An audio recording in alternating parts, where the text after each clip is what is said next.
An 8-year-old boy discovers a crying newborn abandoned in the dumpster and carries it to the ER.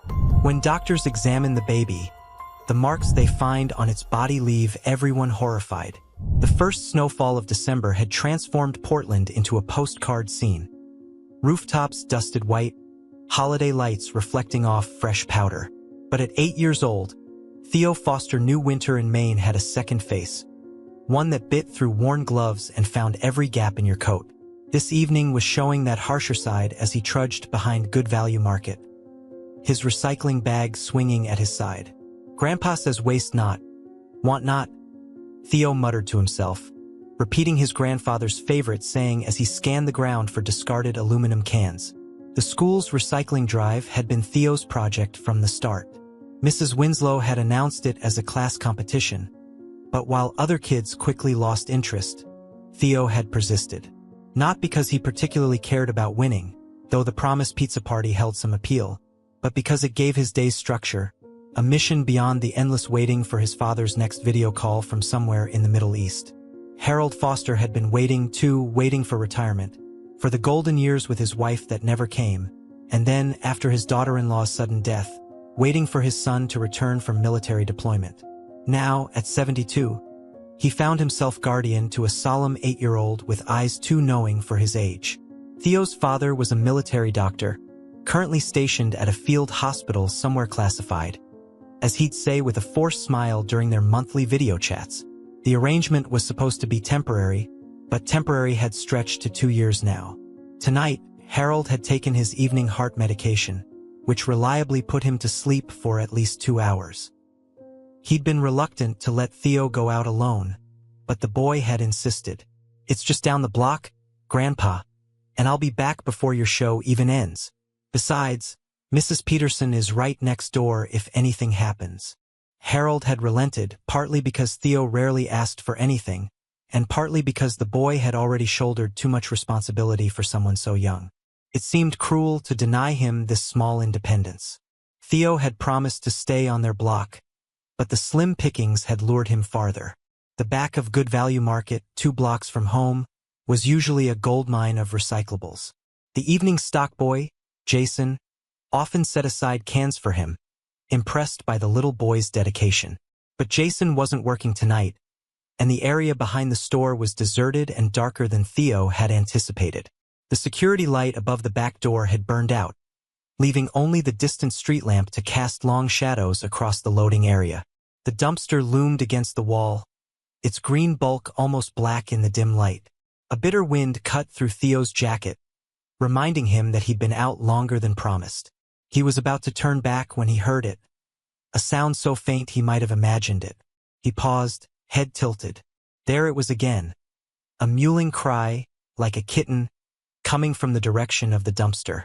Theo approached cautiously. "Kitty," he called softly, "are you stuck?" The crying continued, a plaintive sound that tugged at something in Theo's chest. He'd always been sensitive to animals in distress, once spending 3 hours coaxing a neighbor's frightened cat down from a tree. His grandfather called it the Foster compassion gene, something his father had in abundance too. The dumpster was too tall for Theo to see inside, so he dragged over a milk crate from the stack by the back door. Standing on it, he peered over the edge, expecting to see a shivering kitten. What he saw instead made him nearly lose his balance. Half buried beneath discarded produce and cardboard was a small bundle wrapped in what looked like a thin blanket or towel. The sound was coming from within it, and as Theo watched, the bundle moved slightly. "Hello," Theo whispered, his breath clouding in the cold air. The bundle shifted again, and a tiny, bluish hand emerged from one end. Theo's heart hammered against his ribs. This was no kitten. Time seemed to slow as Theo processed what he was seeing. A baby. Someone had thrown away a baby. The thought was so impossible, so monstrous, that his mind rebelled against it. But the weak cry came again, and instinct took over. Carefully, he reached into the dumpster. The bundle was lighter than he'd expected, and shockingly cold to the touch. As he lifted it out, a corner of the blanket fell away, revealing a tiny face, eyes squeezed shut, lips blue with cold. Theo cradled the infant against his chest, his mind racing. He needed to get help. His grandfather was asleep, possibly for hours still. Mrs. Peterson next door was nearly deaf. The nearest house with lights on was several minutes away. But Portland Medical Center was only 5 blocks down, where Randall Avenue met Main Street. He'd passed it countless times on the bus to school. "I'm going to get you help," he whispered to the baby, who had gone frighteningly quiet now. "Please don't die. Please." The word die hung in the air, making the situation suddenly, terrifyingly real. Theo tucked the blanket more securely around the infant and began walking as quickly as he dared, afraid of jostling his fragile cargo. The streets were nearly empty in the cold evening. A few cars passed, their headlights briefly illuminating Theo before moving on, drivers oblivious to the small drama unfolding on the sidewalk. Theo kept talking to the baby, reciting facts from his science book, telling fragments of stories his father had sent him. Anything to fill the silence and ward off his growing fear that he might be carrying a tiny corpse. "My dad says body heat helps when someone's too cold," Theo continued, unzipping his coat slightly to hold the baby closer to his warmth. "He's a doctor, so he knows about these things. He's not here right now, but he's helping soldiers far away. I bet he's helped babies too." The baby stirred slightly, making a sound so faint Theo might have missed it if he hadn't been listening so intently. Relief flooded through him. "That's it," he encouraged. "Keep fighting." The hospital's emergency entrance blazed with light ahead, a beacon in the darkening evening. As Theo approached, the automatic doors slid open, welcoming him into the bright, antiseptic interior. The sudden warmth against his frozen face made him realize how cold he'd been. The emergency room was busy but not chaotic. A security guard stood near the entrance, a nurse sat at the admitting desk, and a few people waited in molded plastic chairs. Theo stood just inside the doors, suddenly uncertain. Everyone looked so busy, so adult. Would they even listen to him? "Can I help you, young man?" The admitting nurse had noticed him standing there, clutching his bundle. Theo stepped forward. "I found a baby," he said, his voice sounding smaller than he'd intended. "In the dumpster behind Good Value. I think it's really sick." The nurse's expression changed from polite inquiry to alarm. "What did you say?" "A baby," Theo repeated, more urgently now. "In the dumpster. It's really cold." He partially unwrapped the blanket to show the infant's face. The nurse was immediately on her feet, calling out, "Dr. Rivera, need you here now."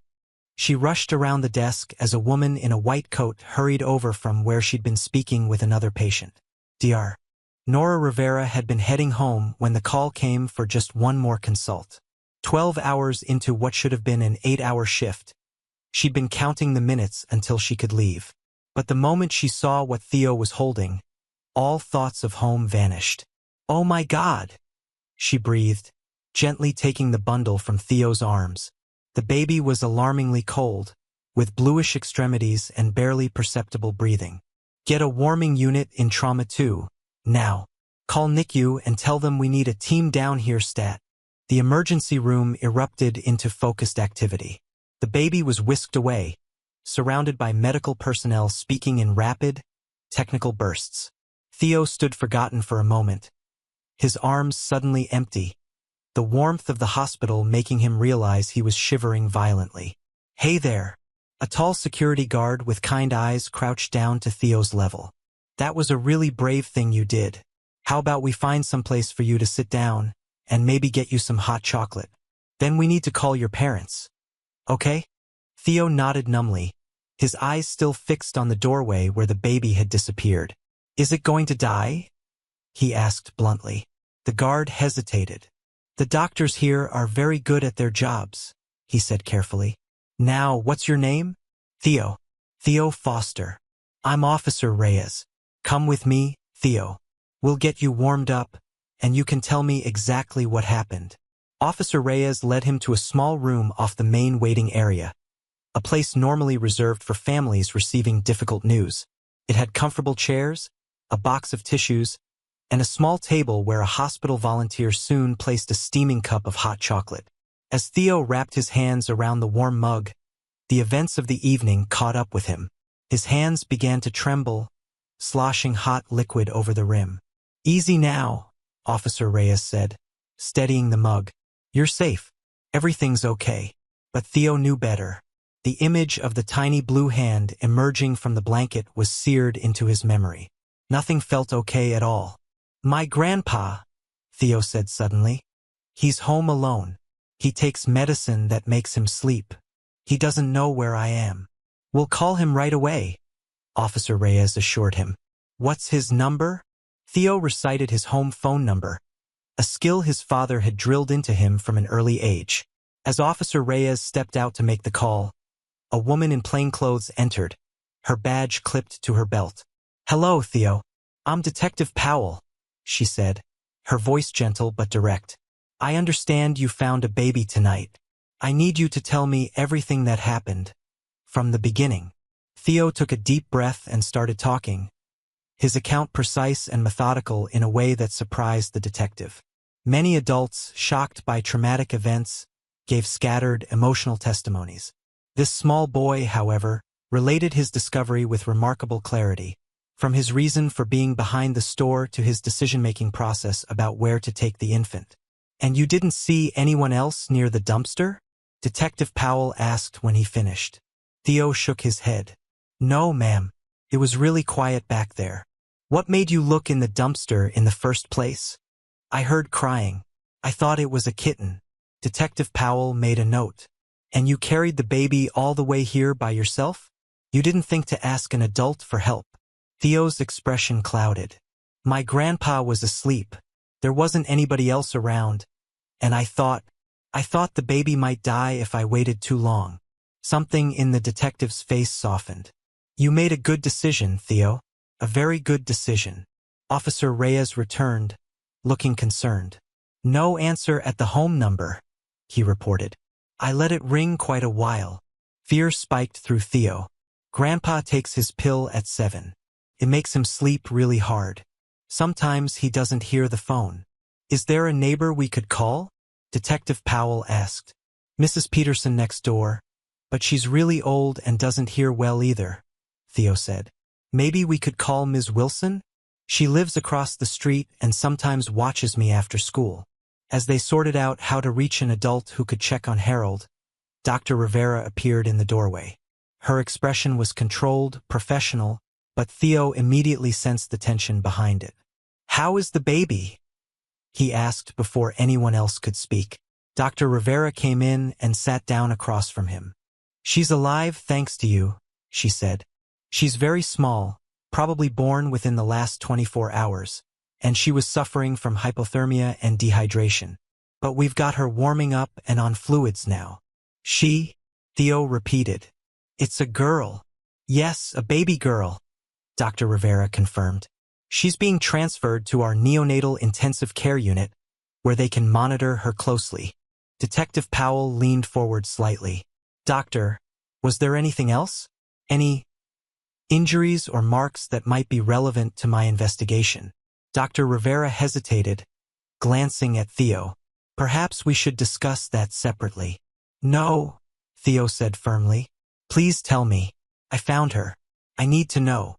The adults exchanged looks, a silent negotiation that Theo recognized all too well from when his mother was sick and no one wanted to tell him the truth. Finally, Dr. Rivera sighed. "When we examined the baby, we found what appeared to be cigarette burns on her legs and bruising around her neck. Doesn't look accidental." Theo's hot chocolate suddenly tasted like ash in his mouth. Someone hurt her on purpose? Before putting her in the trash? The bluntness of the question hung in the air. Dr. Rivera nodded gravely. "I'm afraid that's what it looks like, yes." Theo sat very still, processing this information. His young mind struggled to comprehend the kind of person who could do such a thing to a helpless infant. He thought of his own mother, how even in her final days, weak from cancer, she'd stroked his hair and told him he was the best thing she'd ever done. How could anyone treat their baby so differently? "Theo," Detective Powell said gently, "I know this is scary and confusing, but you did something extraordinary tonight. You saved that little girl's life." Before Theo could respond, a commotion in the hallway drew their attention. Harold Foster appeared in the doorway, still in his slippers and looking disoriented, with Officer Reyes and a woman Theo recognized as Ms. Wilson from across the street flanking him. "Theo!" Harold exclaimed, relief evident in his weathered face. "What in God's name is going on? Ms. Wilson comes pounding on my door saying something about you and the hospital." "Grandpa!" Theo ran to his grandfather, who enfolded him in a tight embrace. "I'm sorry I went farther than I promised. But I found a baby in the dumpster, and I had to bring her here." Harold looked up at the adults in the room, confusion clear in his eyes. "A baby? What is he talking about?" As Detective Powell explained the situation, Harold's face went through a rapid succession of emotions. Shock, horror, and finally a profound pride as he realized what his grandson had done. That's incredible," he said, his voice thick with emotion. "But Theo, you could have come home first, had me call 911. "There wasn't time," Theo insisted. "She was so cold, Grandpa. And so little." Harold hugged him tighter. "You're your father's son, all right?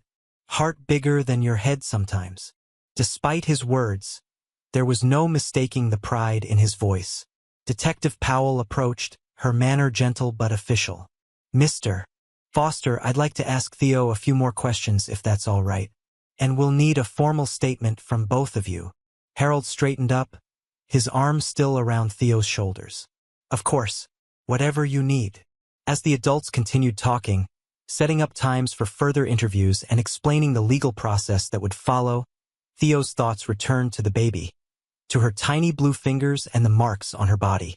He wondered what would happen to her now, and whether she had a name. He wondered if she knew someone had tried to save her. "Can I see her again?" he asked suddenly, interrupting the adult conversation. "The baby, I mean, just to know she's okay." Dr. Rivera hesitated. "She's in NICU now, which has very strict visiting rules." "Please," Theo persisted. "I just want to see that she's better than when I found her." Something in his earnest request seemed to move the doctor. "Tell you what," she said. "Tomorrow, if her condition is stable, maybe we can arrange a brief visit. Would that be acceptable, Mr. Foster?" Harold nodded. "I think that would be important for Theo, yes." As they prepared to leave the hospital, Detective Powell handed Harold her card. "Please call me if Theo remembers anything else, no matter how small it might seem." In the hospital parking lot, Ms. Wilson offered them a ride home in her car. Theo sat in the back seat, gazing out at the now dark streets they traveled.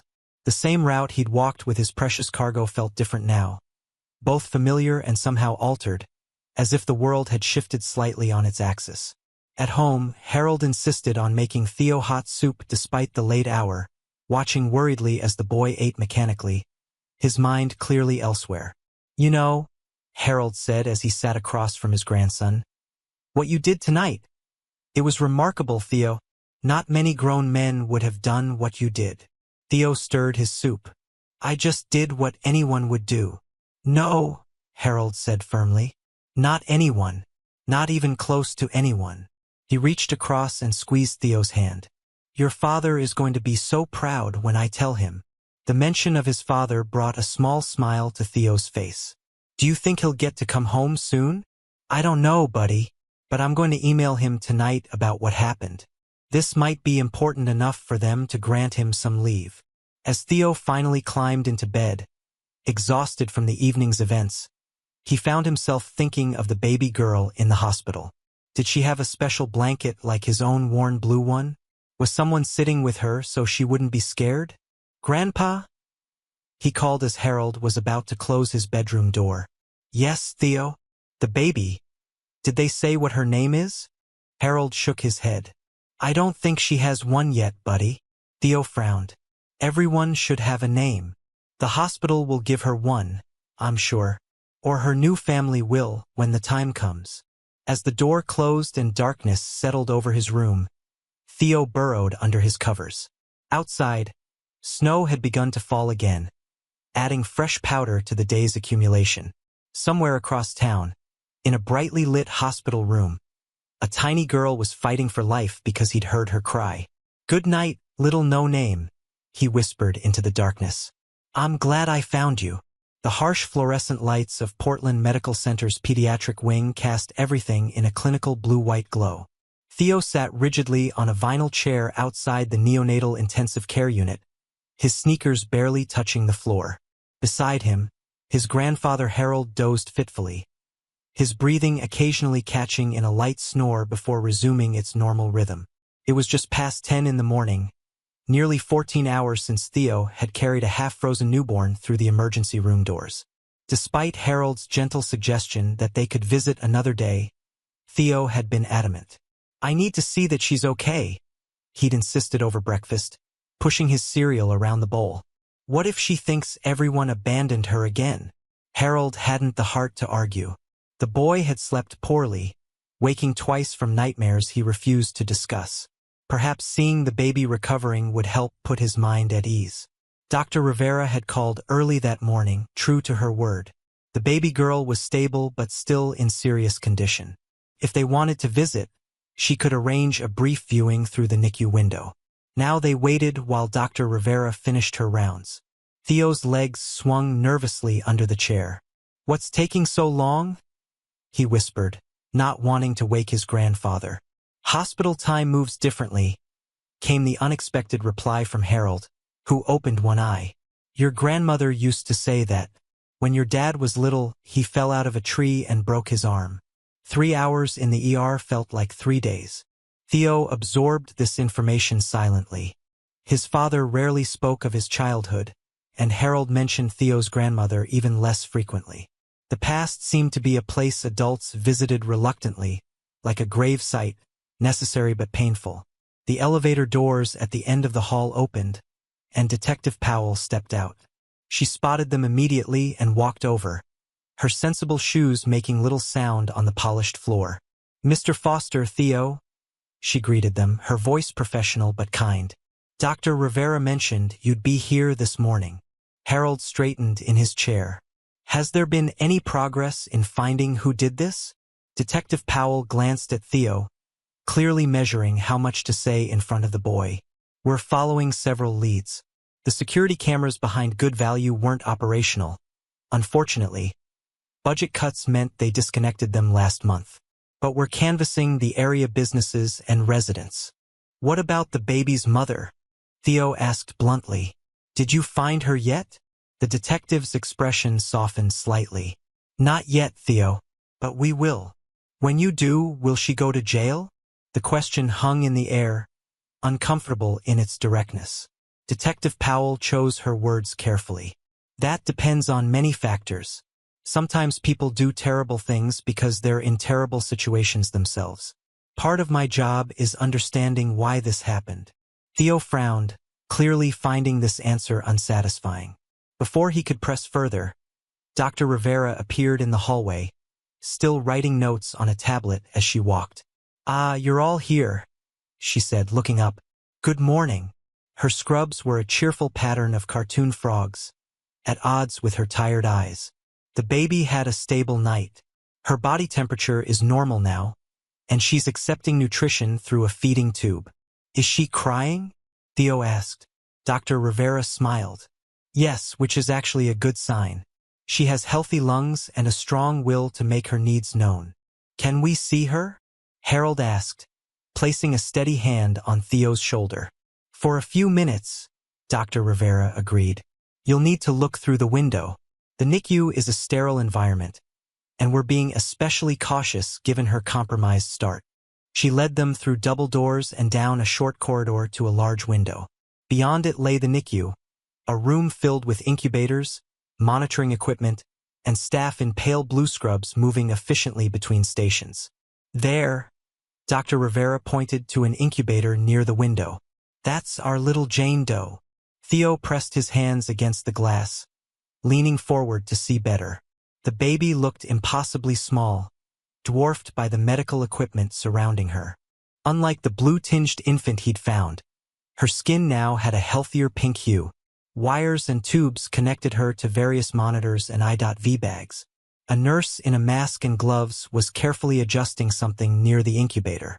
"She's so little," Theo whispered. 4 pounds, 3 ounces, Dr. Rivera confirmed. "Small, but actually not dangerously so. She appears to have been born at approximately 36 weeks gestation, what we call late preterm. It's one of the reasons she survived the exposure as well as she did."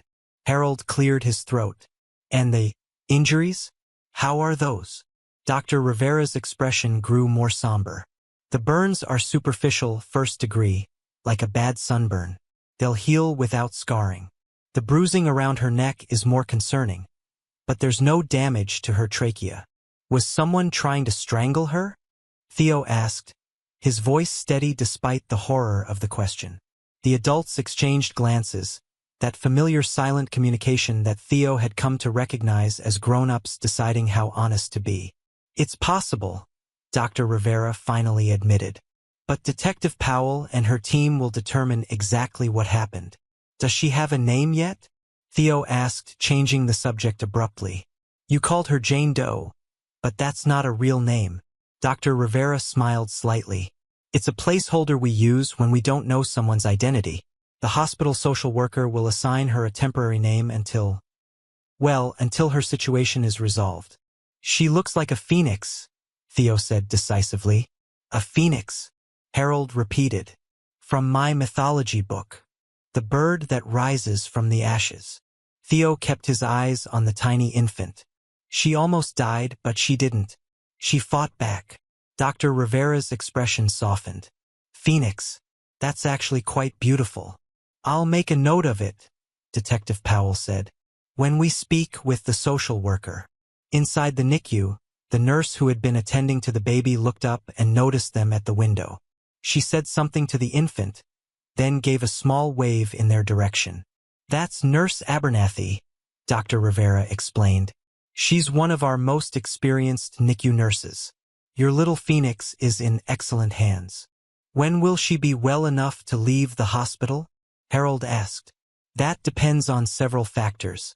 We need to make sure she's gaining weight, maintaining her body temperature on her own, and feeding successfully. Then there's the matter of where she'll go." Dr. Rivera glanced at Detective Powell. "That's where social services comes in." "Foster care," Detective Powell clarified. "Once she's medically cleared, she'll be placed with a licensed foster family until a more permanent solution is found." "Like adoption?" Theo asked, still watching the baby through the glass. "Possibly. Or reunification with family, if appropriate family members can be identified." "Not her mother," Theo said firmly. "Not the person who hurt her." Detective Powell's expression remained neutral. "These situations are often complicated, Theo. But I promise you, our primary concern is this baby's safety and well-being." Theo seemed unconvinced but didn't argue further. His attention was drawn back to the NICU as Nurse Abernathy opened one of the portholes in the incubator and gently stroked the baby's arm with a gloved finger. The infant's tiny hand curled reflexively around the nurse's fingertip. "She's strong," Dr. Rivera observed. "Resilient. That gives her excellent odds." They watched in silence for another minute before Dr. Rivera gently suggested they wrap up the visit. "She needs her rest, and I have rounds to finish." As they turned to leave, Detective Powell's phone buzzed. She checked the screen, her expression changing subtly. "Excuse me," she said. "I need to take this." She stepped away, speaking in low tones that didn't carry to where Theo and Harold stood. When she returned, there was a new tension in her posture. "Dr. Rivera, could I have a word?" she asked. The two women moved several paces down the hall, their conversation inaudible but clearly serious. "Something's happened," Theo whispered to his grandfather. Harold squeezed his shoulder. "Let the professionals do their work, Theo." When Detective Powell returned, her face was composed but her eyes were alert, focused. "Mr. Foster, would it be possible for me to speak with you and Theo at the station later today? Say, around 2 o'clock? We have some new information I'd like to discuss." Harold looked concerned. "Is this necessary? Theo's been through quite an ordeal." "I understand, sir." But Theo's perspective could be valuable. I promise we'll keep it brief. I want to help, Theo interjected before his grandfather could respond. If it helps Phoenix. Harold sighed. 2 o'clock it is, then. As they walked back toward the elevator, Theo took one last glance through the NICU window. Nurse Abernathy was still there, writing something on a chart while keeping a watchful eye on the incubator that held Phoenix. For a moment, Theo felt a strange connection to this woman he'd never met. They were both guardians of a sort, looking out for someone who couldn't protect herself. The Portland Police Department's main station was a sprawling brick building downtown, its exterior weathered by decades of Maine winters. Inside, however, it was surprisingly modern, open workspaces, computers on every desk, and a general atmosphere of efficient professionalism.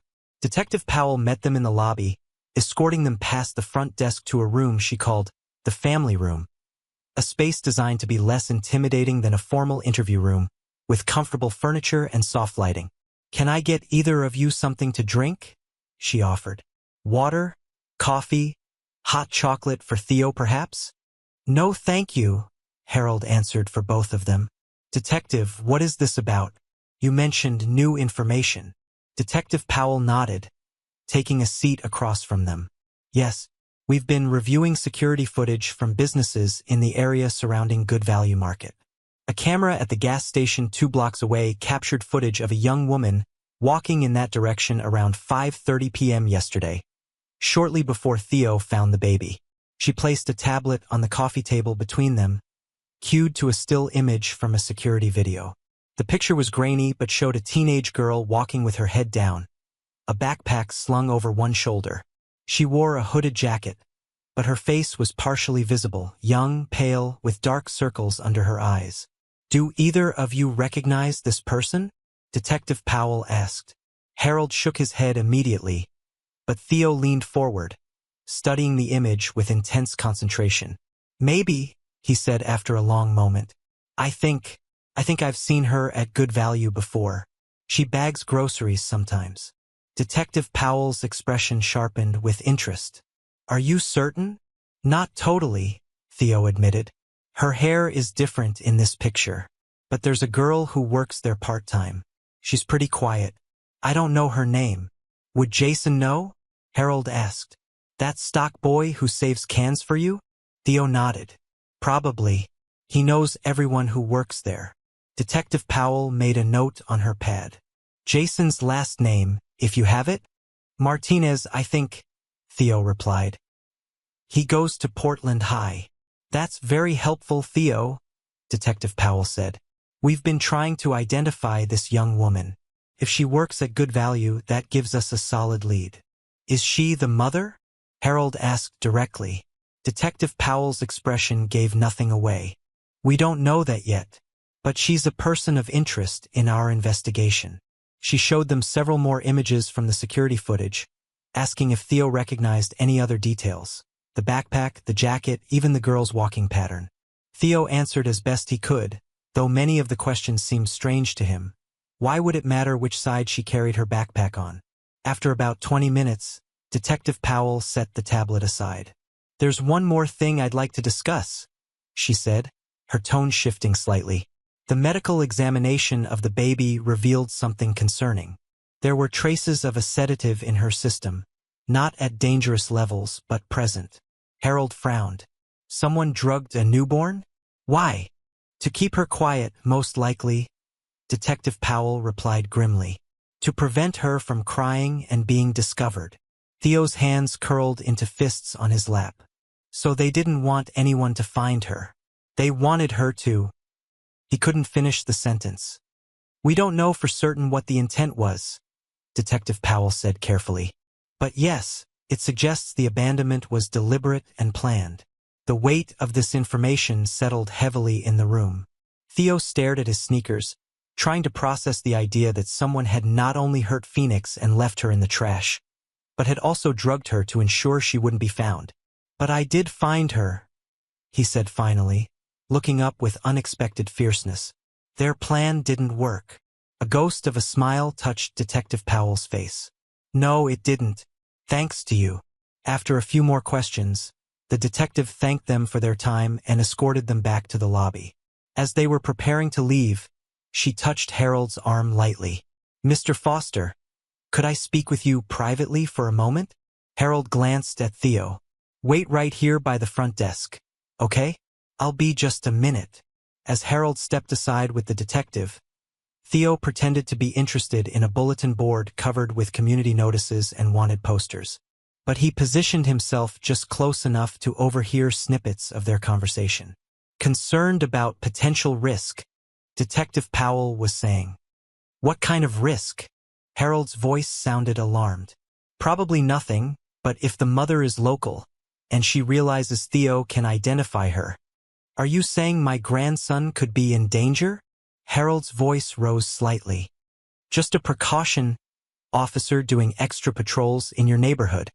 Theo quickly moved away from the bulletin board as Harold turned back toward him. His face composed, but a new worry line etched between his brows. "Ready to go, buddy?" Harold asked, his voice forcibly cheerful. Theo nodded, pretending he hadn't heard anything. But as they walked to the car, he found himself glancing over his shoulder more than once, suddenly aware of how many strangers passed by, how any of them could be connected to what had happened to Phoenix. The drive home was quiet, Harold lost in thought and Theo processing everything he'd learned. When they pulled into their driveway, Harold turned off the engine but made no move to get out of the car. "Theo," he said finally, "Detective Powell mentioned that they'll be having an officer drive by our house a few extra times each day, just as a precaution. Because of what happened to Phoenix?" Harold hesitated. "Yes, there's no reason to be alarmed, but until they find the person responsible, they want to make sure we're safe." "Because I can identify the girl in the video," Theo said bluntly. Harold looked startled. "You heard that?" "Not all of it, but enough." Theo unbuckled his seatbelt. "It's okay, Grandpa. I'm not scared." Harold studied his grandson's face. "Maybe you should be just a little. Enough to be careful. No more going out alone to collect cans, at least for now. And you come straight home from school, no detours. What about visiting Phoenix at the hospital?" "That should be fine, as long as I'm with you." Harold reached over and squeezed Theo's shoulder. "I've already emailed your dad about what happened. He hasn't responded yet, he's probably on duty. But I'm going to ask if he can request compassionate leave to come home for a while." Theo's heart leapt at this possibility. "Really? You think they'd let him?" "It's worth a try. This is an unusual situation." Harold got out of the car and waited for Theo to do the same. "In the meantime, let's try to keep things as normal as possible. How about some lunch?" Inside the house, Harold busied himself making sandwiches while Theo sat at the kitchen table, leafing through his mythology book. He'd had it since his mother was alive. It had been one of her favorites as a child, with vivid illustrations and stories from cultures around the world. He found the section on the Phoenix and read it again, tracing the illustration with his finger. The magnificent bird rising from flames, its wings spread wide, its eyes defiant. The caption read, "The Phoenix, symbol of rebirth, renewal, and triumph over adversity." "That's perfect for her," he murmured. "What's that?" Harold asked, setting a sandwich in front of him. "Phoenix," Theo replied. "It's the perfect name for her." Harold smiled sadly. "It is a good name. But remember, buddy, the hospital and social services will decide what to call her officially." "They should ask me," Theo said with unusual assertiveness. "I found her." Harold didn't argue, just patted Theo's hand. "Eat your lunch. Then maybe we could play a game or watch a movie. Something to take our minds off all this for a while." But taking his mind off all this proved impossible for Theo. Even as they set up the chessboard Harold had been teaching him to play, though Theo suspected his grandfather let him win more often than not. His thoughts kept circling back to the baby in the hospital, to the girl in the security footage, and to the unimaginable connection between them. When the doorbell rang unexpectedly, both Theo and Harold jumped. "Stay here," Harold said, rising from the table with surprising quickness for a man his age.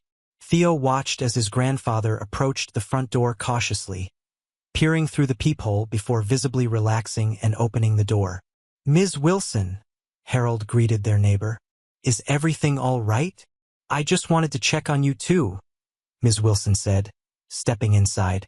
She was carrying a foil-covered dish. And to bring you this casserole. I figured with everything going on, cooking might be the last thing on your mind. That's very thoughtful, Harold said, accepting the dish. Ms. Wilson looked past him to where Theo sat at the kitchen table. And how are you doing, young man? You're quite the hero around the neighborhood, you know? Theo blinked in surprise. I am. Word travels fast in Portland, Ms. Wilson said with a smile. Mrs. Peterson told her daughter, who told her book club, and, well, people are impressed by what you did. Theo shifted uncomfortably in his chair. He hadn't thought about other people knowing. I just did what anyone would do. Ms. Wilson's expression softened. No, sweetie. Not just anyone would have had the presence of mind to do what you did. She turned back to Harold. How is the baby doing? Any update? As Harold filled Ms. Wilson in on Phoenix's condition, Theo returned to his mythology book, only half listening to their conversation. Felt strange to be called a hero. He hadn't done anything special, had he? He just reacted. Anyone would have done the same, wouldn't they? The question lingered as the afternoon wore on.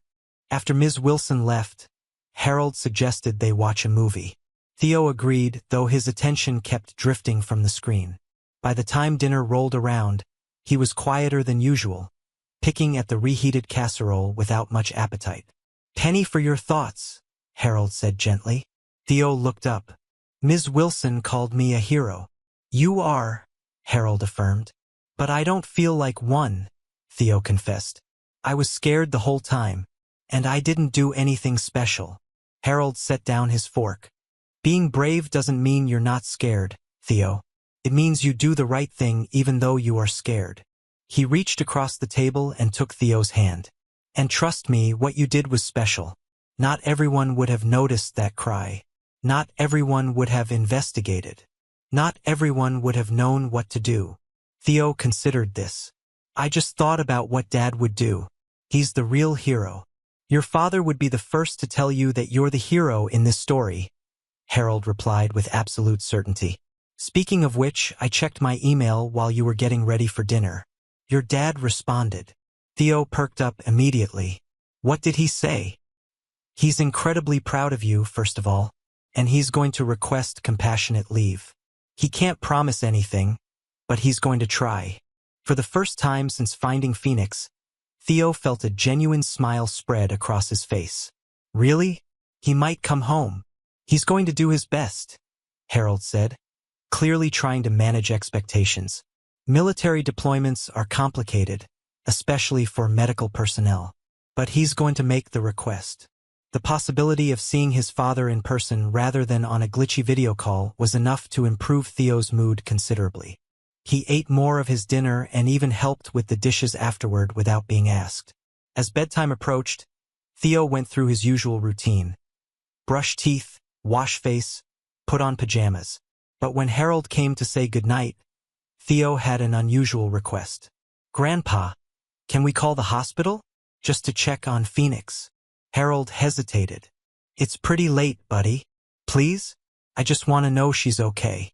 I keep seeing her in the dumpster, all blue and cold. Understanding dawned in Harold's eyes. You're having flashbacks. That's completely normal after a traumatic experience. I just need to know she's warm now, Theo said softly. Harold nodded. Let me see what I can do. He left the room and returned a few minutes later with the cordless phone. I called the main hospital number and got transferred to the NICU. Nurse Abernathy is actually on duty tonight, and she said Phoenix is doing well. Her temperature is stable, and she's taking her feedings. Relief washed over Theo. She's not cold anymore? Not at all. Nurse Abernathy said she's snug as a bug in a rug in her incubator. Theo smiled slightly at the childish phrase. Good. Harold sat on the edge of the bed. She also said that the social worker has been notified of your suggestion for her name. They're actually considering using Phoenix as her temporary name. Apparently, several of the staff have already started calling her that. This news brought a wider smile to Theo's face. Really? They're using my name. It seems to have struck a chord, Harold confirmed. Now, think you can sleep better knowing she's safe and warm? Theo nodded, already feeling his eyelids growing heavy. The day had been exhausting emotionally and physically.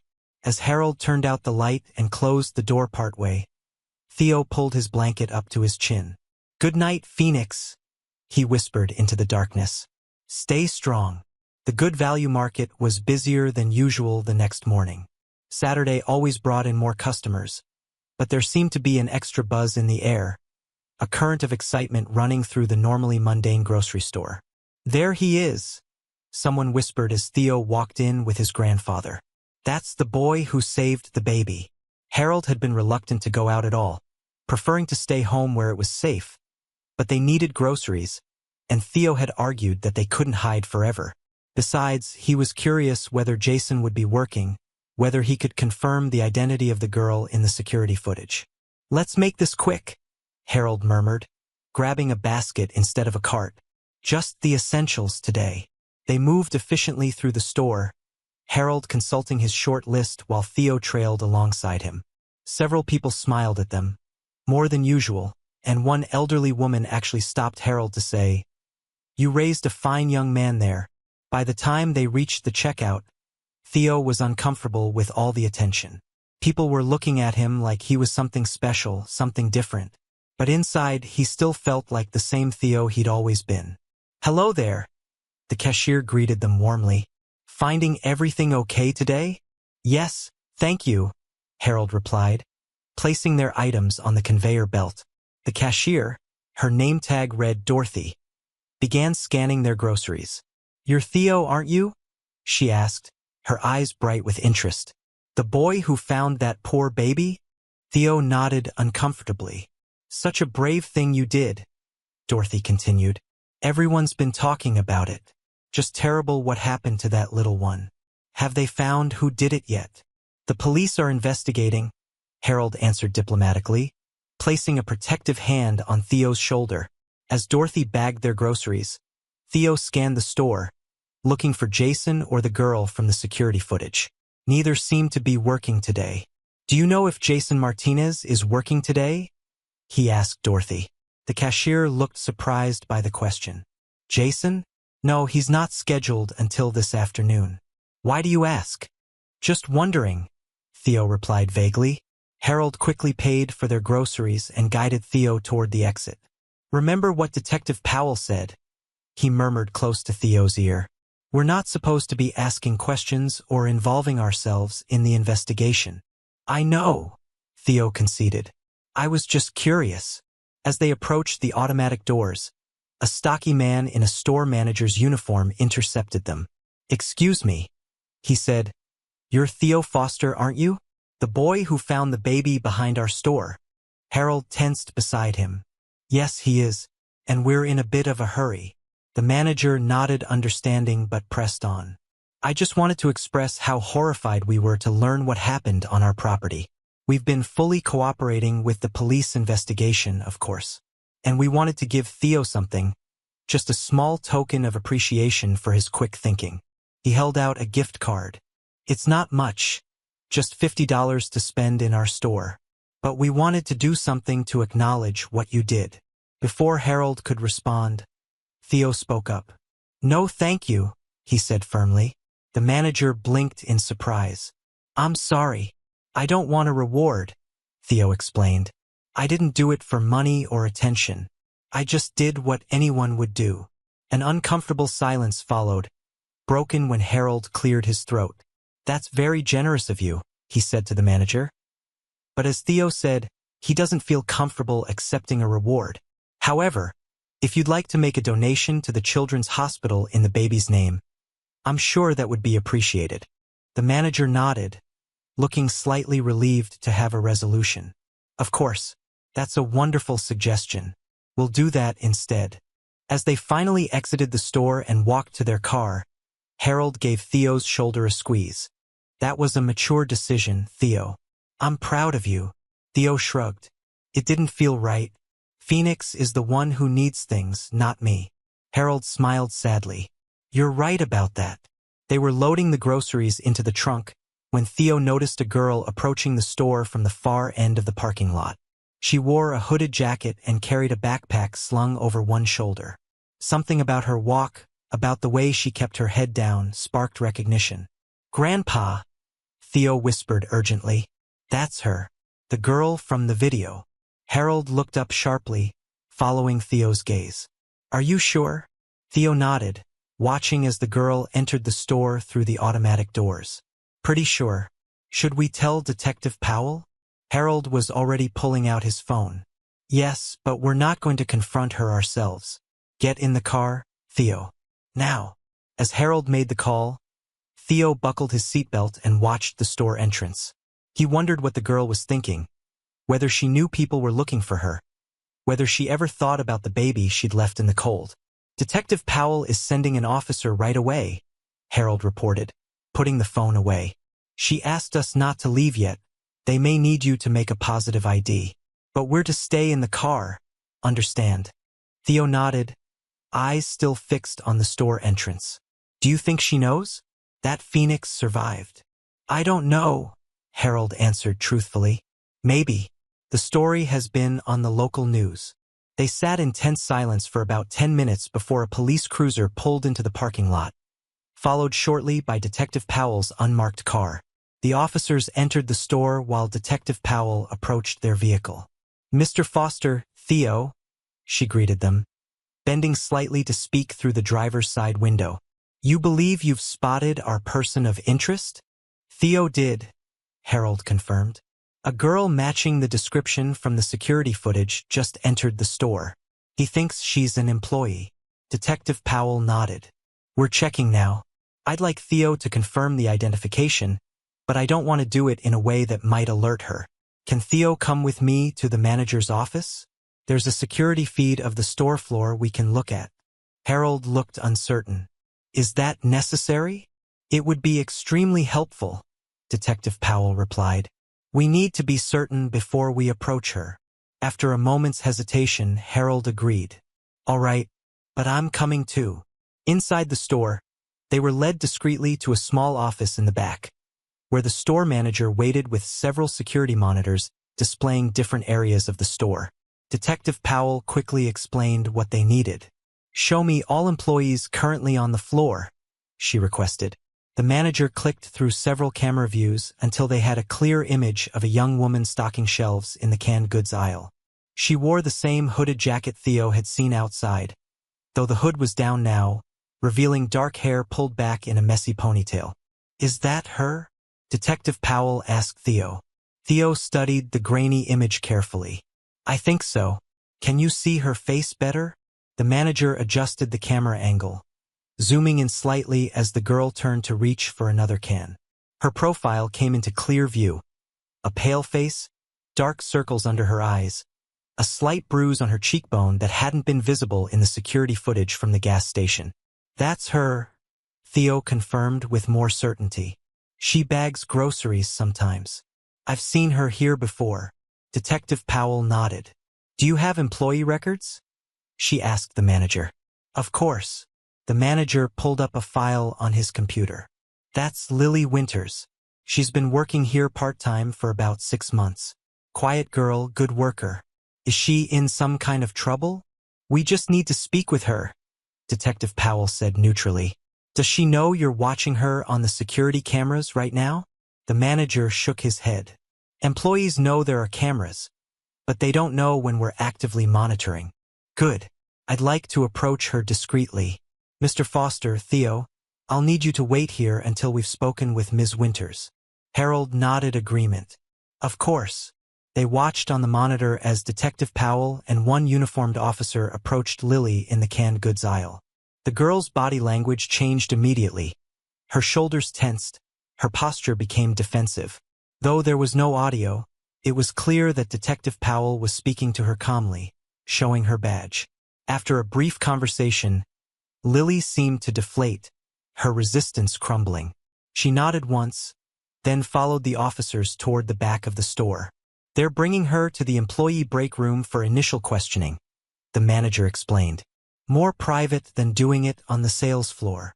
Theo watched the screen as Lily disappeared from view, a strange mix of emotions churning inside him. This girl, this ordinary-looking teenager who stocked shelves and bagged groceries, had left a newborn baby to die in a dumpster, had burned her with cigarettes, had tried to strangle her. It seemed impossible to reconcile the mundane image on the security monitor with the monstrous acts Phoenix had suffered. "Will she go to jail?" Theo asked again. The manager looked uncomfortable. "I should get back to the floor," he said, excusing himself and leaving Theo and Harold alone in the office. "It's complicated, Theo," Harold said once they were alone. "She's very young, probably a juvenile in the eyes of the law. And we don't know her circumstances." "What circumstances could make it okay to hurt a baby?" Theo demanded, an uncharacteristic flash of anger in his voice. Harold placed a calming hand on his grandson's shoulder. "Nothing makes it okay. But Detective Powell was right when she said sometimes people do terrible things because they're in terrible situations themselves." Before Theo could argue further, there was a knock at the office door. Detective Powell entered, her expression grave. "Thank you for your help," she said. "We've taken Ms. Winters into custody for questioning. She'll be transported to the station." "Did she confess?" Harold asked. Detective Powell hesitated. "I can't share details of an ongoing investigation, but I will say that Ms. Winters is cooperating with us." She turned to Theo. "Your identification was very helpful, Theo. You have good observational skills. Will Phoenix be safe now?" Theo asked. A shadow crossed Detective Powell's face. "We're still investigating all aspects of this case. But yes, I believe the immediate danger to the baby has passed."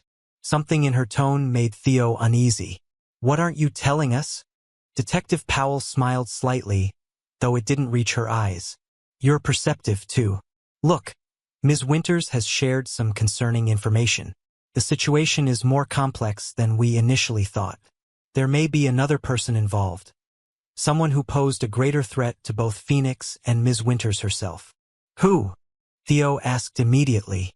"I can't disclose that at this time," Detective Powell replied. "But I want to assure you both that we're taking appropriate measures to ensure everyone's safety." Harold's expression grew concerned. "Including ours?" "Yes," Detective Powell confirmed. "We'll have increased patrols in your neighborhood, as discussed. And I'd like you to be extra vigilant for the next few days. Report anything unusual immediately."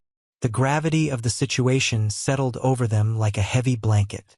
Theo looked at his grandfather, seeing worry etched in the lines of his face.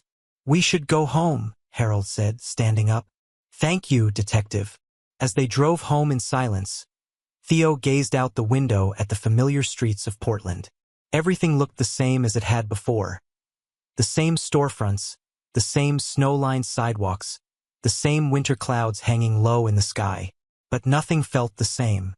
The world had revealed a darker side, one where babies were abandoned and teenagers harbored terrible secrets.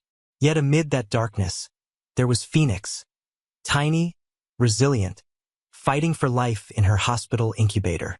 And there was Detective Powell working to bring justice. And there was his grandfather beside him, steadfast and protective.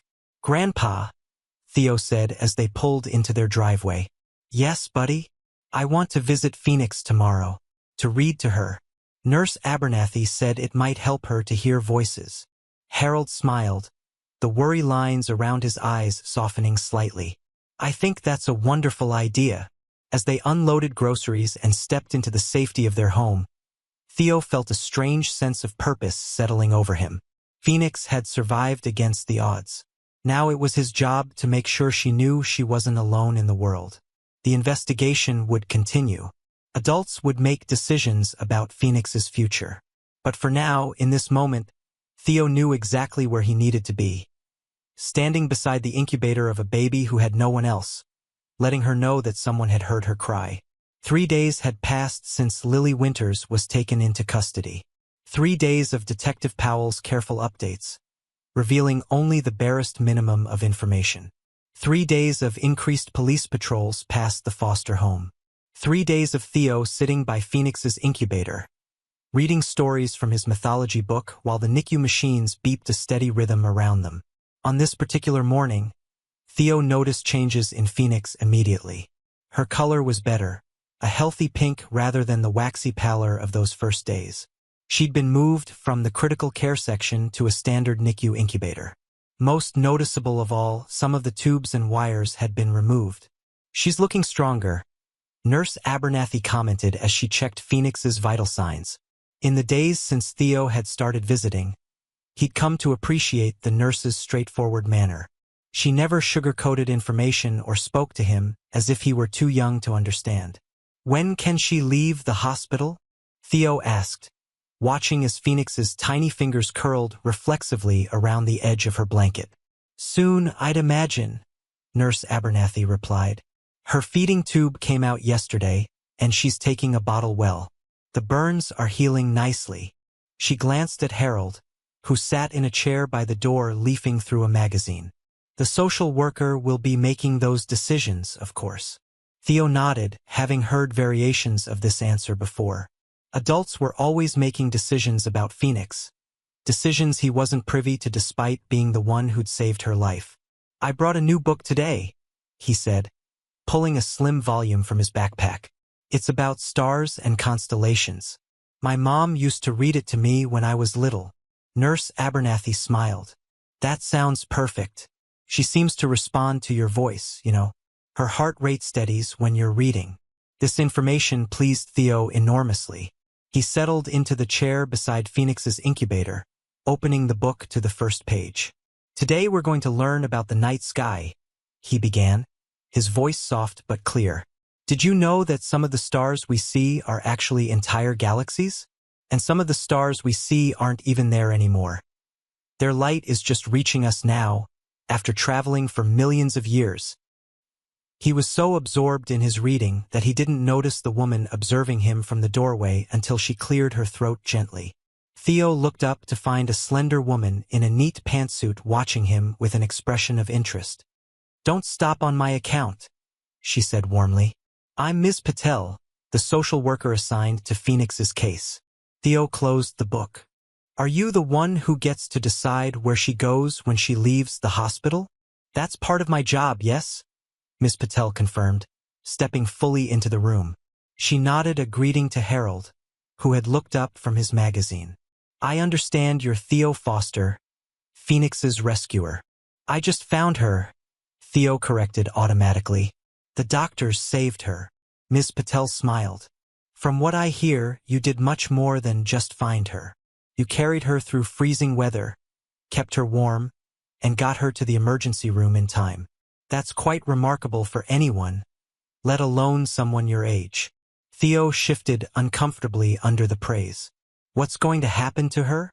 Ms. Patel moved closer to the incubator, looking down at Phoenix with a professional but gentle gaze. "Well, she'll be discharged from the hospital soon, possibly within the week. At that point, she'll be placed with a foster family who specializes in caring for infants with medical needs." "What about her mother, Lily?" Theo couldn't help asking. Miss Patel glanced at Harold, clearly measuring how much to say. "That situation is complicated. The legal proceedings are ongoing." "But she hurt Phoenix," Theo insisted, a flash of anger in his voice. "She tried to—" He broke off, unwilling to say the terrible words aloud. Ms. Patel's expression softened. "Theo, I understand your concern. But juvenile cases are confidential, and there are aspects of this situation that aren't straightforward. Detective Powell is handling the criminal investigation while I focus on what's best for Phoenix moving forward." Harold stood and moved to stand behind Theo, placing a supportive hand on his grandson's shoulder. "Ms. Patel, we understand the need for privacy in these matters. Theo just feels connected to Phoenix. He wants to know she'll be safe." "That's completely understandable," Ms. Patel assured them. "And I can tell you that Phoenix's safety is our absolute top priority. The foster family we're considering has an excellent record and extensive experience with infants who have experienced trauma." "Will I still be able to visit her?" Theo asked, his voice smaller now. Ms. Patel hesitated. "That would be up to the foster family. It's not typical protocol, but given the unique circumstances, I can certainly discuss it with them. Please, Theo said. She knows me. She responds to my voice. It's true, Nurse Abernathy interjected from where she was updating Phoenix's chart. Her vitals show a positive response when Theo reads to her. Ms. Patel looked thoughtful. I'll make note of that in my report. She consulted her watch. I need to head to another appointment, but it was good to meet you both. I've heard so much about you, Theo. After she left, Theo turned to his grandfather.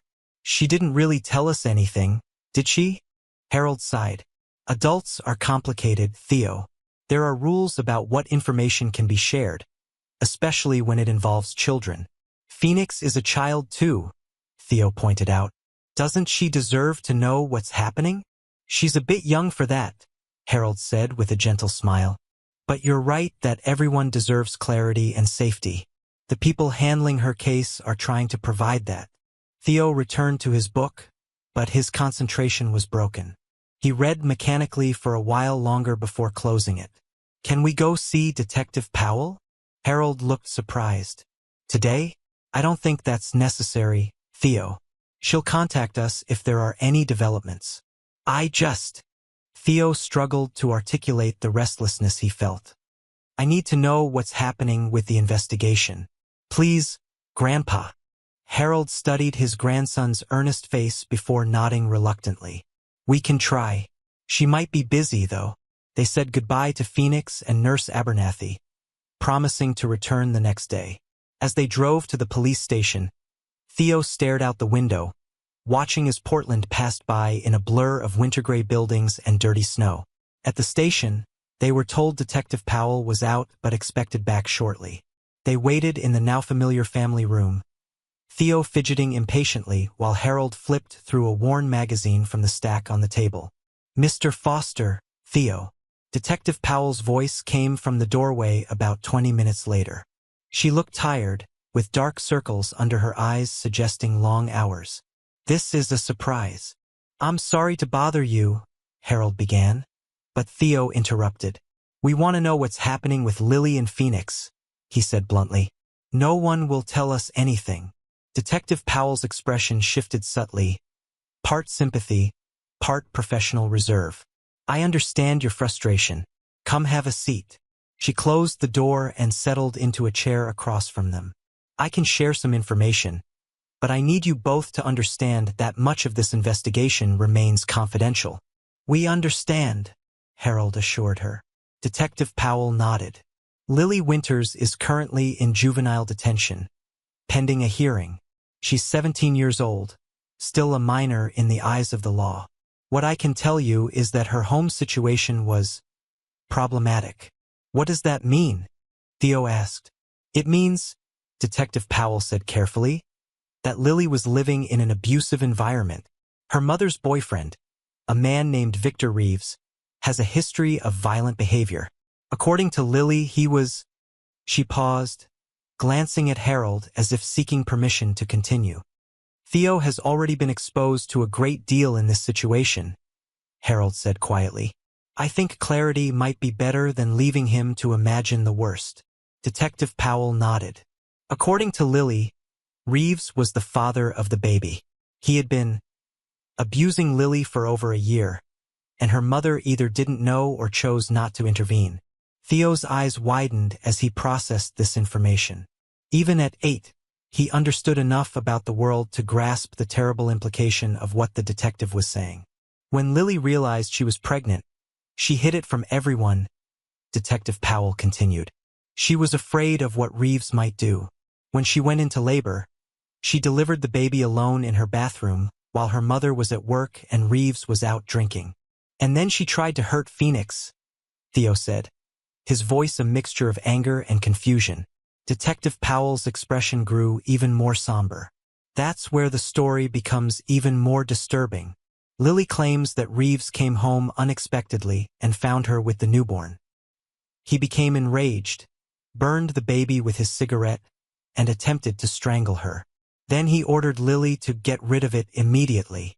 Harold inhaled sharply. My God! Lily says she was terrified for her own life and the baby's. She wrapped the baby in a towel and left the house, intending to take her to a safe haven location. There's a fire station just a few blocks from her home. But Reeves followed her in his car, watching to make sure she handled it. In panic, she detoured to the Good Value Market and placed the baby in the dumpster, hoping someone would find her quickly. But she used a sedative, Theo pointed out, remembering what Detective Powell had told them previously, to keep Phoenix quiet. Yes, Detective Powell acknowledged. She admits to crushing one of her mother's sleeping pills and rubbing it on the baby's gums. She claims she was afraid the baby's crying would attract Reeves if he was still following her. She shook her head slightly. It's a terrible situation all around. Theo sat in stunned silence, trying to reconcile this new information with the anger he'd been harboring toward Lily. The girl he'd glimpsed stocking shelves had seemed so ordinary. Not a monster, but not a victim either. Now he was being asked to see her differently, as someone trapped and terrified, making desperate choices. Do you believe her? Harold asked quietly.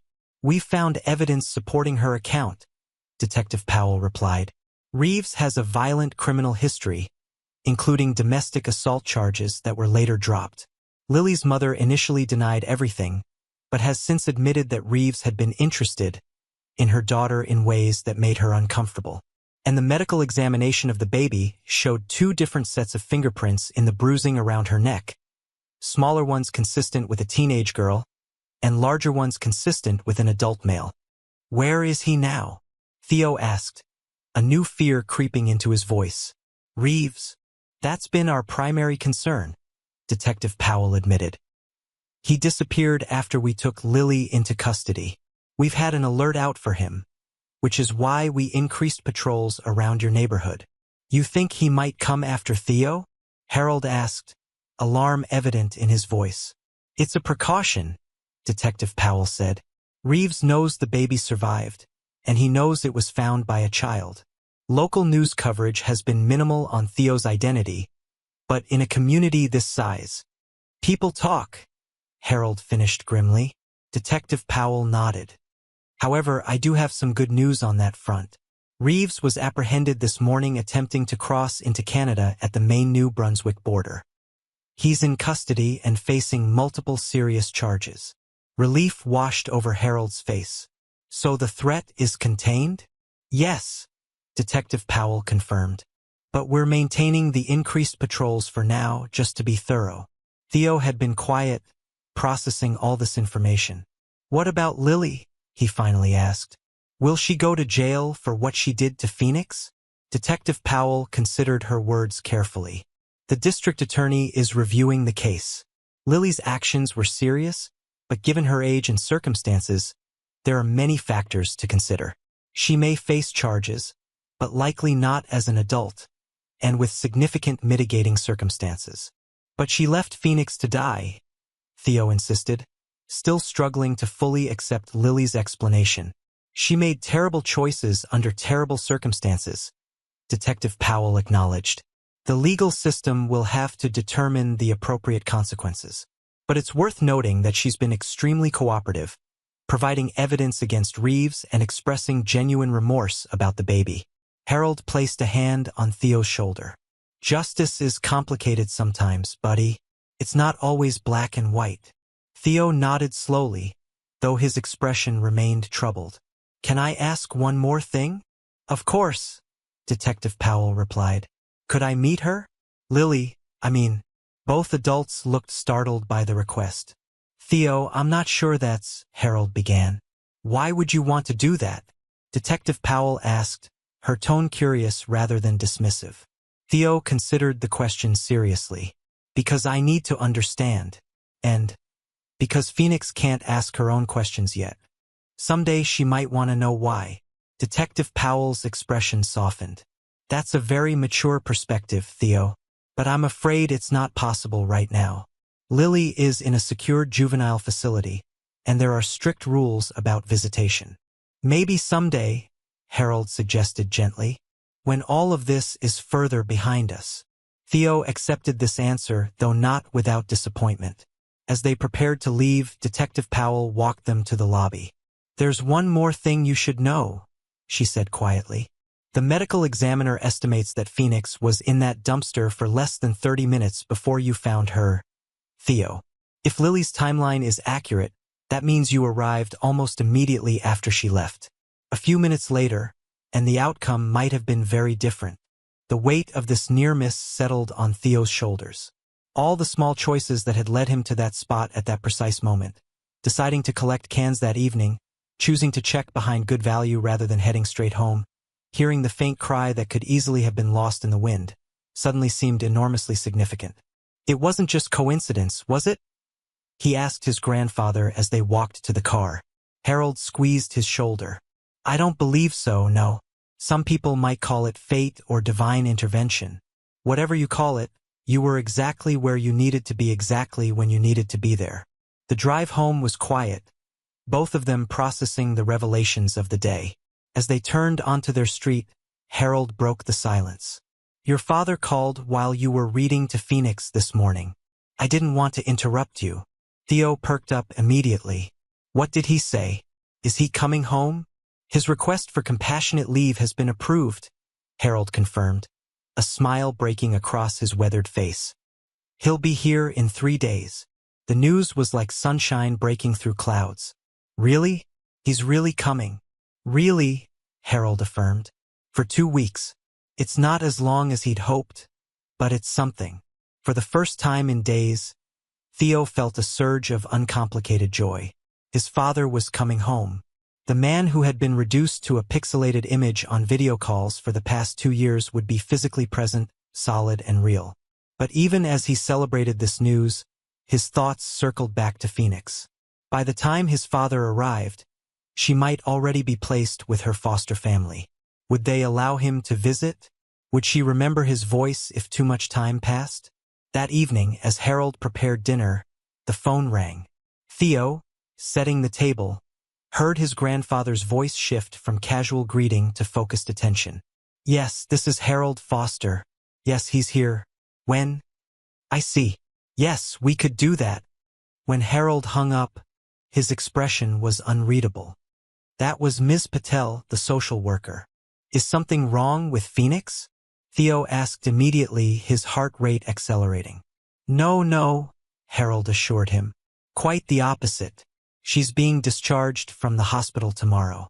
Ms. Patel wanted to know if we'd be willing to come in the morning. Apparently, Phoenix becomes distressed when she doesn't hear your voice for more than a day." Relief flooded through Theo. "Of course we'll go."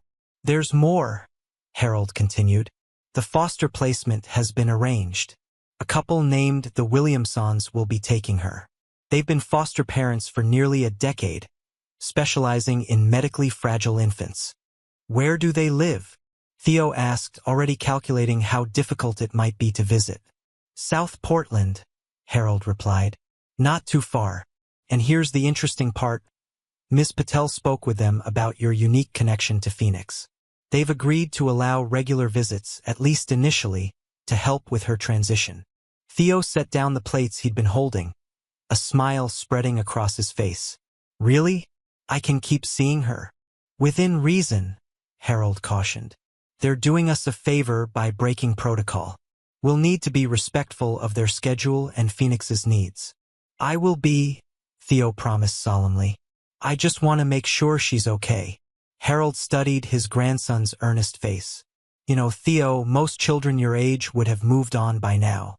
Found new interests, new distractions." Theo considered this. "I can't explain it, Grandpa. I just feel responsible for her, like we're connected somehow." Harold nodded, understanding. "Sometimes life creates bonds that defy simple explanation. I felt that way when your grandmother first placed your father in my arms.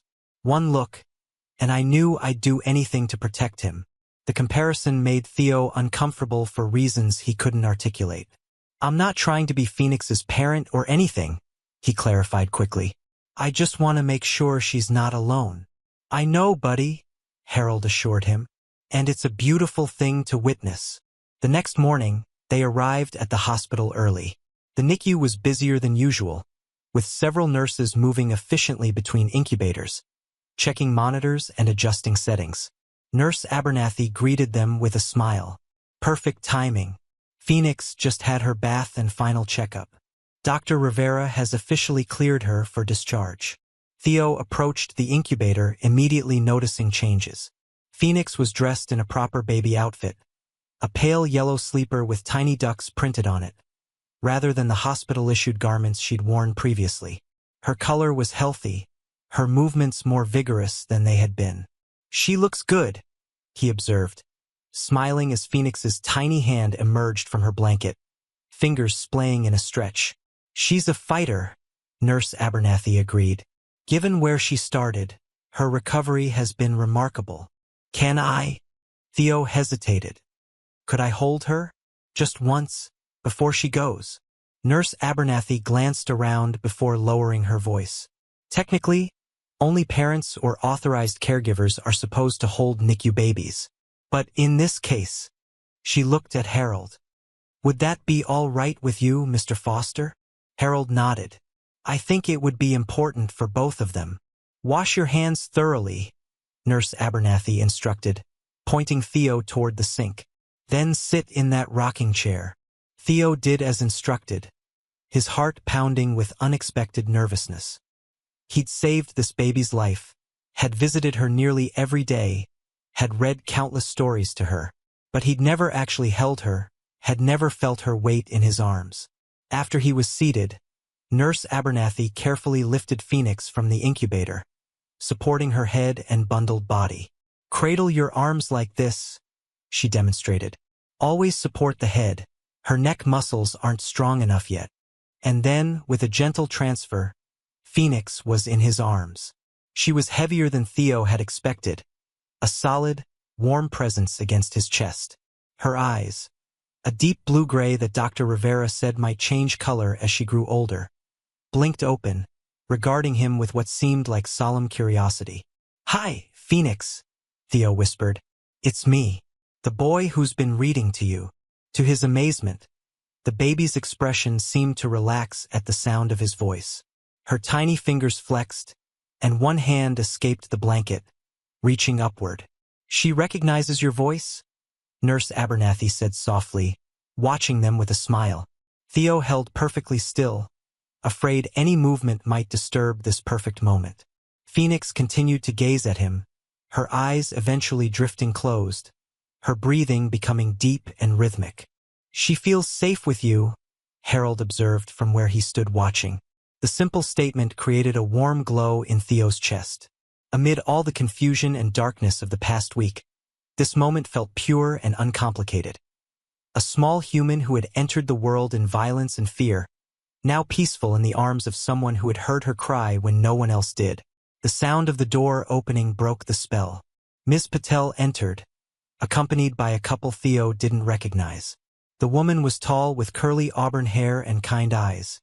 The man was solidly built with salt and pepper hair and a neat beard. "Ah, I see you've met already," Ms. Patel said with a smile. "Theo, Mr. Foster, these are the Williamsons, Brian and Lisa. They'll be Phoenix's foster parents."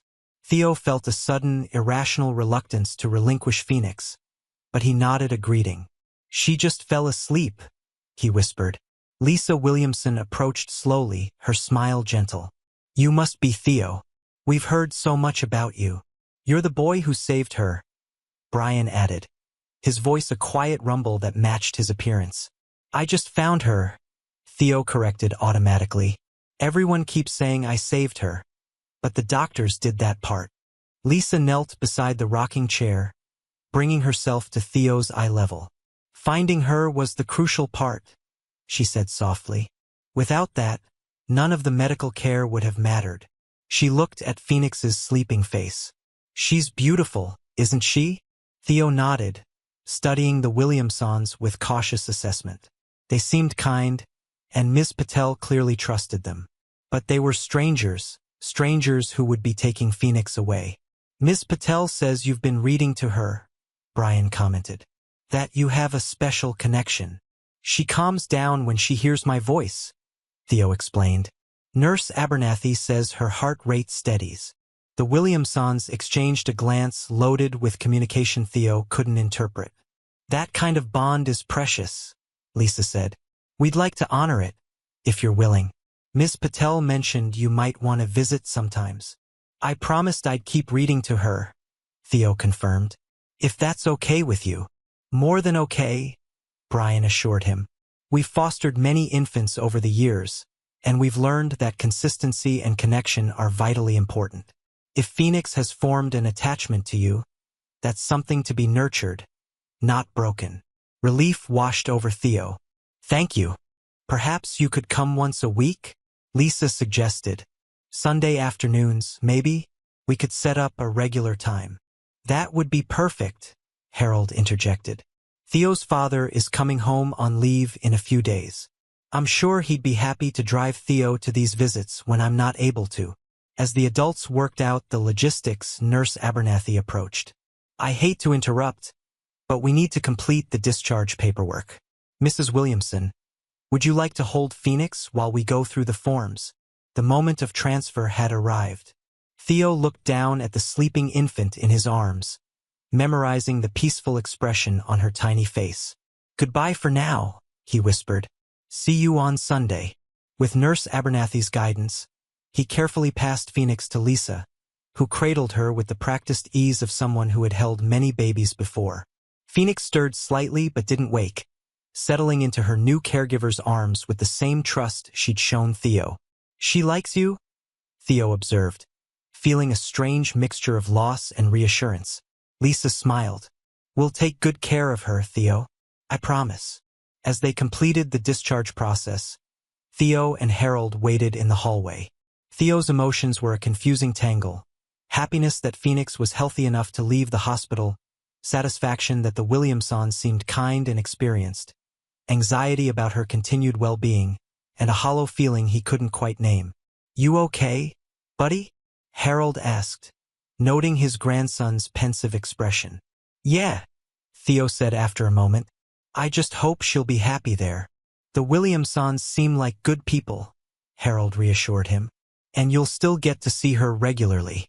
That's a better outcome than we might have expected.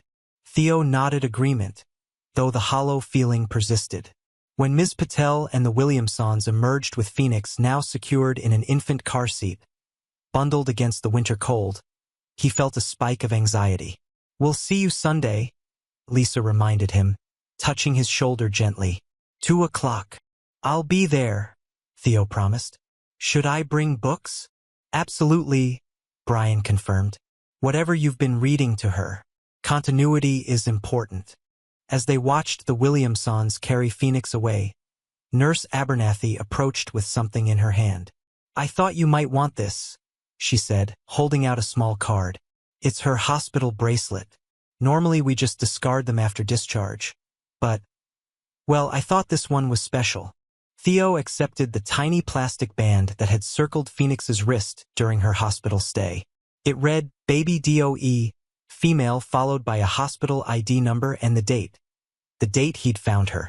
Thank you, he said, curling his fingers around the bracelet. It wasn't much, but it was a tangible reminder of the connection they shared. As they left the hospital, Theo felt oddly unmoored. For the past week, his days had been structured around hospital visits, around reading to Phoenix, around the rhythms of the NICU. Now that routine was disrupted, replaced with a weekly visit to a place he'd never been, to see a baby who was no longer in crisis. It feels weird, he admitted to Harold as they drove home. Like the story is over, but it isn't really. Harold nodded, understanding. Life rarely gives us clean endings, Theo. Stories continue, they evolve. This chapter is closing, but the book goes on. Theo considered this wisdom, turning Phoenix's hospital bracelet over in his hands. I hope the next chapter is happier for her. Thanks to you, she gets to have a next chapter at all, Harold reminded him. That's something to be proud of. As they pulled into their driveway, Theo noticed a familiar car parked at the curb. That's Detective Powell, he said, pointing. Sure enough, the detective was sitting in her unmarked police vehicle, apparently waiting for them. She got out as they parked, approaching with what looked like a file folder in her hand. Mr. Foster, Theo, she greeted them. Sorry to drop by unannounced. I wanted to update you in person. Is this about Reeves? Harold asked, unlocking the front door and inviting her inside. Yes, Detective Powell confirmed, following them into the living room. He's been formally charged with multiple felonies: sexual assault of a minor, child endangerment, attempted murder, and several others. He's being held without bail pending trial. Good, Theo said firmly, surprising himself with the vehemence in his voice. Detective Powell nodded agreement. There's more. During his interrogation, Reeves implicated Lily's mother in some of the abuse. She was aware of what was happening and failed to protect her daughter. She's also being charged. Harold shook his head in disbelief. That poor girl. To have both of the adults who should have protected her fail so completely. What will happen to Lily now? Theo asked. She's being transferred to a secure treatment facility for minors, Detective Powell explained. She'll receive counseling and education there while the legal process unfolds.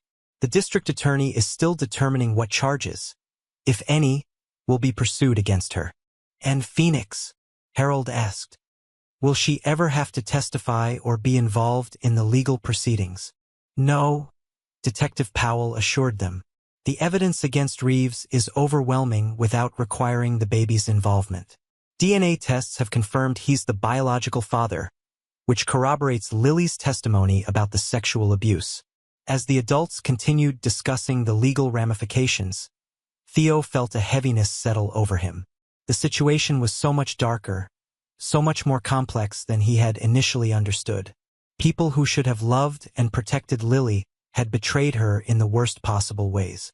And Lily, damaged by that betrayal, had failed to protect Phoenix. It was a chain of brokenness that Theo's 8-year-old mind struggled to fully comprehend. Yet somehow he had become a link in that chain, not continuing the damage but beginning to repair it. One more thing, Detective Powell said as she prepared to leave. I wanted to give you this. She handed Theo an envelope. It's from Lily. She asked me to deliver it when I told her you'd been asking about her. Theo accepted the envelope with surprise. His name was written on the front in neat, careful handwriting. You don't have to read it, Detective Powell added gently. That's entirely your choice. After she left, Theo sat on the couch staring at the unopened envelope. Harold busied himself in the kitchen, giving his grandson space to decide. Finally, Theo carefully opened the envelope and unfolded the single sheet of paper inside. The letter was short, written in the same neat handwriting as the envelope. Dear Theo, Detective Powell told me what you did, how you found my baby and saved her life. I don't have the right words to thank you. I know you must hate me for what I did. I hate myself too. I want you to know that I never meant for her to die. I was scared and stupid and weak. But that's not an excuse. There is no excuse for what I did to her. They told me you named her Phoenix. That's a beautiful name. Much better than anything I could have given her. They say she's going to be okay, that she'll grow up with people who love her and take care of her the right way. I'm writing this because I want you to know that what you did matters. You saved 2 lives that night, hers and mine. I don't know what's going to happen to me now, but whatever it is, it's better than the life I had before. Thank you for being braver than I was. Lily. Theo read the letter twice, then carefully folded it and returned it to the envelope. A complicated mix of emotions swirled inside him. Pity for Lily, lingering anger over what she'd done, and a strange sense of connection to this broken girl he'd never properly met. Grandpa, he called, walking to the kitchen doorway. Yes, Theo? Harold looked up from where he was preparing lunch. I think I understand now. About Lily, she did a terrible thing, but terrible things were done to her first. Harold nodded, recognition in his eyes. That's often how pain works in this world. It gets passed along unless someone is strong enough to absorb it without passing it on. Like Phoenix, Theo said. She got hurt, but she's not going to hurt anyone because of it. She's going to be okay. Yes, Harold agreed softly. Like Phoenix, and like you, Theo.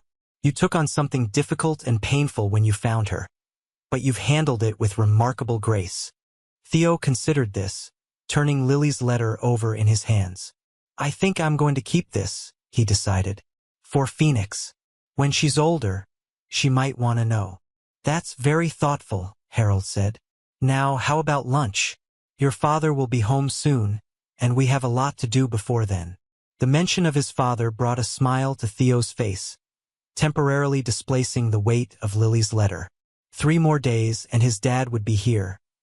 A reunion made possible by the unexpected chain of events that had begun with a faint cry from a dumpster. As they ate lunch, Theo found himself thinking about the phoenix from his mythology book. The magical bird that rose from the ashes of its former self, transformed and renewed. Perhaps that wasn't just a fitting name for the baby he'd found. Perhaps it described all of them. Lily finding a chance at healing, Theo discovering courage he hadn't known he possessed. Even the Williamsons creating family from fragments. From the darkness of what Reeves had done, something new and hopeful was emerging. Not perfect, not unmarked by what had happened, but alive and full of possibility. Phoenix indeed. The Portland International Jetport bustled with mid-morning travelers. Business people checking emails on their phones, families corralling excited children, airline staff directing the flow of humanity through security checkpoints.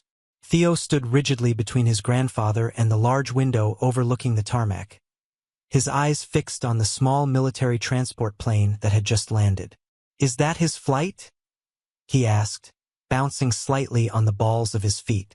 Harold nodded, checking the information board once more. "That's it. Military transport from Germany. He'll need to go through customs, so it might be another 20 minutes or so." Theo nodded, trying to contain his excitement. 2 years was an eternity in the life of an 8-year-old, nearly a quarter of his entire existence. He'd been 6 when his father deployed, still grieving the loss of his mother, still believing that nightlights kept monsters away. Now he was 8, had saved a baby's life, and understood that real monsters didn't hide under beds, but sometimes lived in the same house as you. "Do I look okay?" he asked Harold, smoothing his collar for the 3rd time. Harold smiled, straightening Theo's already straight jacket. "You look perfect, buddy. Your dad wouldn't care if you were covered in mud. He'd just be happy to see you." The minutes crawled by as Theo watched the doorway where arriving passengers emerged. Finally, a trickle of uniformed personnel began appearing, some greeted by emotional family members, others striding purposefully toward the exit alone. "There!" Theo's sharp eyes spotted him first. A tall man in army fatigues, carrying a duffel bag over one shoulder, his face thinner than in their video calls but unmistakably his father. "Dad!" The word burst from Theo as he broke into a run, weaving through the crowd with the single-minded determination of a child with only one goal in sight. Major James Foster looked up at the sound, his tired face transforming as he spotted his son barreling toward him. He dropped his duffel bag just in time to catch Theo in a fierce embrace, lifting him off the ground entirely. "Look at you," James said, his voice thick with emotion as he set Theo down to examine him properly. "You've grown a foot since I last saw you." 4.5 inches, Theo corrected automatically, then broke into a grin. "Grandpa measures me on the kitchen door frame every month." James laughed, the sound rusty as if long disused. "Of course he does." He looked past Theo to where Harold approached at a more dignified pace. "Hey, Dad." Father and son embraced, Harold's weathered hand patting James's back in that particularly male gesture that conveyed all the emotion words couldn't express. "Welcome home, son," Harold said simply. "Thanks for taking care of my boy," James replied, one arm still around Theo's shoulders as if afraid he might disappear. "He's been doing most of the taking care lately," Harold said with a proud smile. "Wait till you hear everything that's happened." The drive home from the airport was a jumble of overlapping stories, James sharing sanitized versions of his work at the field hospital, Theo and Harold filling him in on the everyday happenings of the past months. By mutual, unspoken agreement, they saved the story of Phoenix for when they were home, when privacy and comfort would allow for a fuller telling. At the house, James paused in the entryway, taking in the familiar surroundings with the air of a man who has been away from home so long that returning feels slightly surreal. "Nothing's changed," he observed, setting down his duffel bag. "Some things have," Harold replied meaningfully. glancing at Theo. They settled in the living room, James in Harold's usual armchair, Harold on the couch, and Theo perched on the edge of the coffee table, unable to sit still with the excitement of having his father home. "So," James said, leaning forward with his elbows on his knees, "I've gotten bits and pieces from Dad's emails, but I want to hear the whole story from you, Theo, about this baby you found." Theo took a deep breath and began the tale, starting with his decision to collect cans behind Good Value Market and ending with his most recent visit to Phoenix at the Williamsons' home 3 days prior. He recounted the details with the same careful precision he'd shown Detective Powell, though now his narrative included not just facts but his feelings. His fear when he'd first heard the cry, his determination as he'd carried Phoenix through the cold, his anger when he'd learned of her injuries, and his growing understanding of the complicated tragedy that had led to her abandonment. James listened without interruption, his expression shifting from concern to pride to something deeper and more complex as the story unfolded. When Theo finished, the room fell silent for a long moment. "That's," James finally said, his voice husky with emotion. "That's an extraordinary thing you did, son." Theo shrugged, uncomfortable as always with praise. "I just found her. The doctors saved her." "No," James said firmly. "Don't minimize what you did. As a doctor, I can tell you that finding her when you did, keeping her warm, getting her to the emergency room, those were the critical actions that saved her life. The medical team stabilized her. Yes, but without you, there would have been no baby to save." Put that way, Theo couldn't argue. He nodded acceptance of his father's perspective. "I'm proud of you," James continued, "more than I can express. But I'm also—" He hesitated, choosing his words carefully. "I'm concerned about how much you've been exposed to. These are heavy things for anyone to process, let alone someone your age." "I'm okay," Theo assured him. "Really. It was scary at first, but now I understand more about what happened. And Phoenix is safe with the Williamsons." James studied his son's face, noting the new maturity in his eyes. "You've changed," he observed softly. "You're still my Theo, but there's something different about you now." "He's been remarkably resilient," Harold interjected. "But having you home will help, James. He's needed his father." A shadow of guilt crossed James's face. "I know. I'm sorry it took something this dramatic to get me home, even temporarily." "It's okay, Dad," Theo said, with the simple forgiveness children often offer. "You're helping soldiers. That's important too." James reached out and drew Theo into a hug.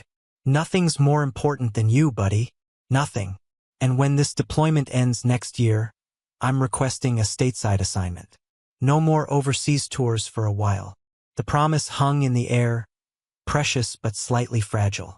Theo had learned over the past 2 years that adult promises, even those made with the best intentions, were sometimes broken by circumstances beyond control. But he accepted this one with hope, storing it away with the other treasures he kept safe in his heart. "Now," James said, releasing Theo and adopting a lighter tone, "I believe I was promised a chance to meet this famous Phoenix.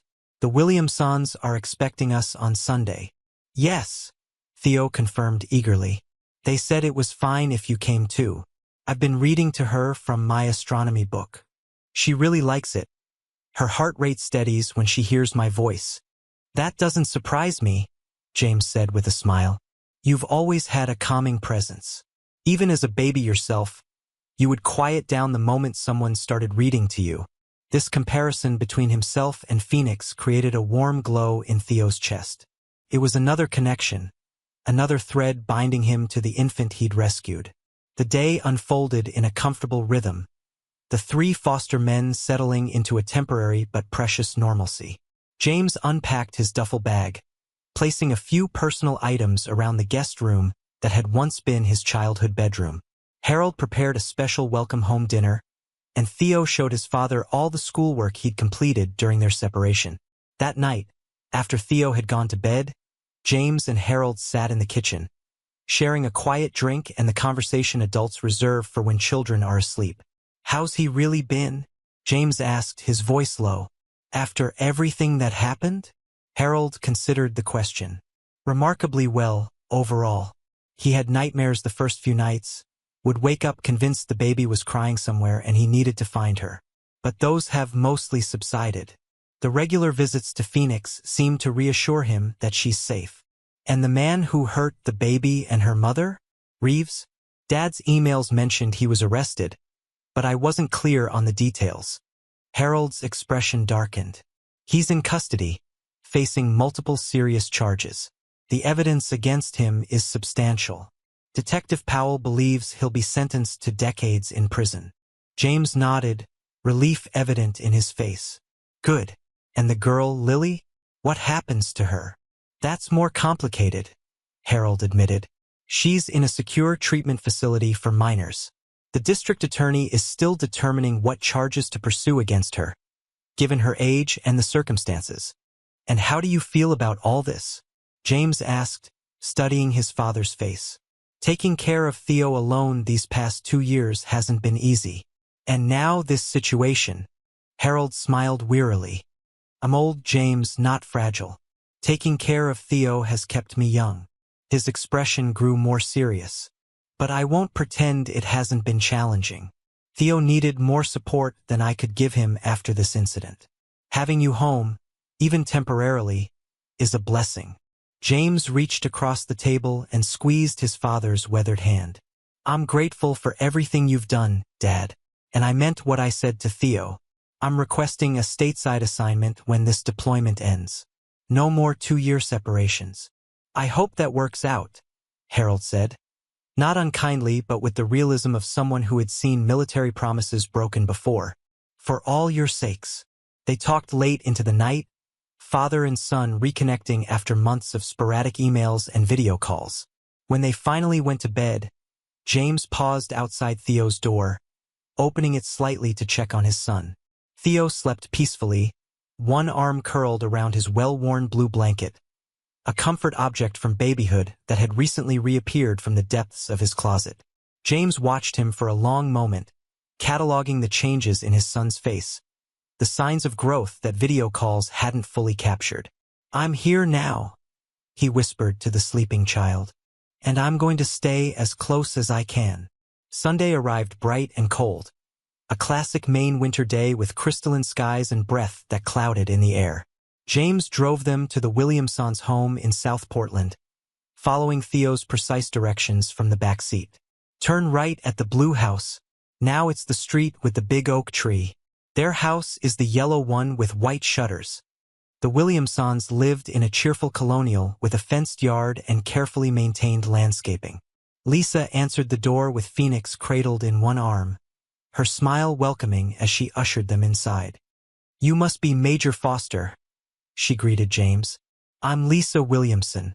My husband Brian is in the kitchen, attempting to make coffee that meets military standards. James laughed, instantly at ease with her friendly manner. Any coffee that doesn't come from a mess hall will exceed my standards, I promise. Theo had eyes only for Phoenix, who was awake and alert in Lisa's arms. She looks bigger already, he observed. She's gaining weight right on schedule, Lisa confirmed. Nearly a pound since she left the hospital. She turned to James. Would you like to hold her? Theo says you're a doctor. I assume you know the proper technique. I'd be honored, James replied, carefully accepting the bundle Lisa transferred to him. Phoenix blinked up at this new face, her expression curious but not distressed. James cradled her with the practiced ease of a medical professional who had handled many infants, studying her with both clinical and personal interest. She's beautiful, he said softly, and remarkably alert for her age and early start. She's a fighter, Brian commented, emerging from the kitchen with a tray of coffee mugs. He set them down and extended a hand to James. Brian Williamson. Thank you for your service, Major. As the adults exchanged pleasantries, Theo fidgeted, clearly eager for his turn with Phoenix. James noticed and smiled, transferring the baby to Theo's waiting arms. Remember to support her head, he reminded his son, though the advice was unnecessary.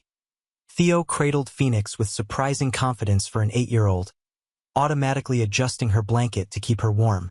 Hi, Phoenix, Theo said softly. It's me. I brought my dad to meet you today.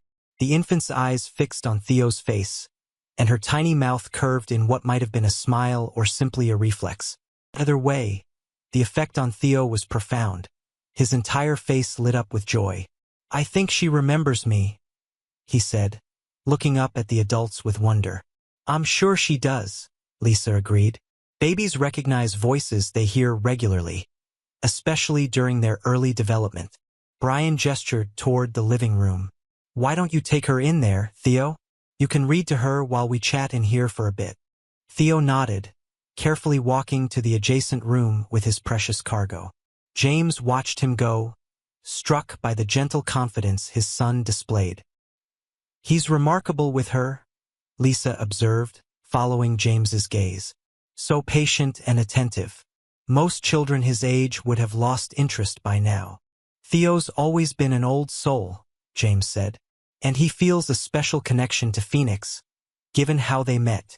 We're grateful for that connection, Brian assured him.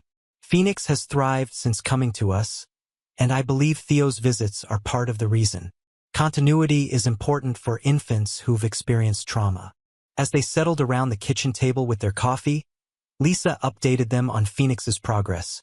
Her improving health, her developmental milestones, the ongoing medical follow-ups to monitor the healing of her injuries. The burns are completely healed now, she reported.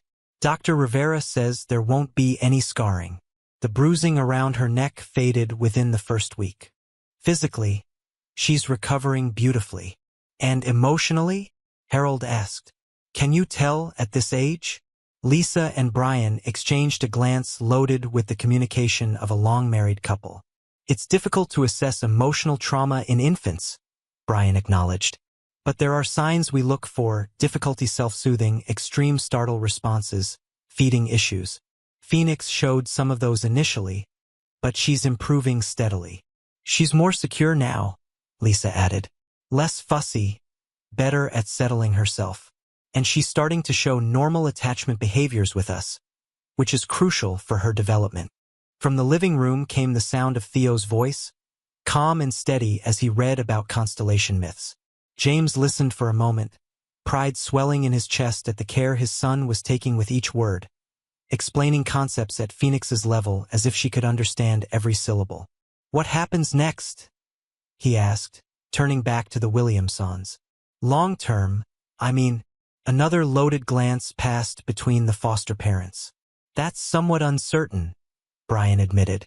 The court will determine if parental rights should be terminated, given the circumstances. And if they are? Harold prompted. Then Phoenix would become eligible for adoption, Lisa explained. As her foster parents, we would have the option to apply. Would you? James asked directly. Lisa smiled softly. We've discussed it. We've fostered 17 infants over the years, and most have been reunified with family or adopted by others. But Phoenix. She trailed off, looking toward the living room where Theo continued reading. She feels different. We're trying not to get ahead of ourselves, Brian cautioned. The legal process can take months, sometimes years. And Lily Winters, despite everything, is still Phoenix's biological mother. She has certain rights that must be respected. Has she shown any interest in regaining custody? Harold asked. Brian shook his head. Quite the opposite. According to the social worker, Lily has expressed that she doesn't believe she's capable of being a mother, especially given her own trauma and the circumstances of Phoenix's birth. She's indicated she would support an adoption plan. The adults fell silent, contemplating the complex web of legal, ethical, and emotional considerations surrounding Phoenix's future. James found himself thinking of the countless displaced children he'd treated in conflict zones. How the most resilient ones were those who, despite everything, found stability and love in the aftermath of trauma. Whatever happens, Lisa said, breaking the silence, we want Theo to remain part of Phoenix's life. His connection to her is special, something that should be honored and preserved. James nodded gratitude. That means a lot. To all of us. He glanced at his watch. We should probably wrap up soon. I promised Theo we'd stop for lunch on the way home.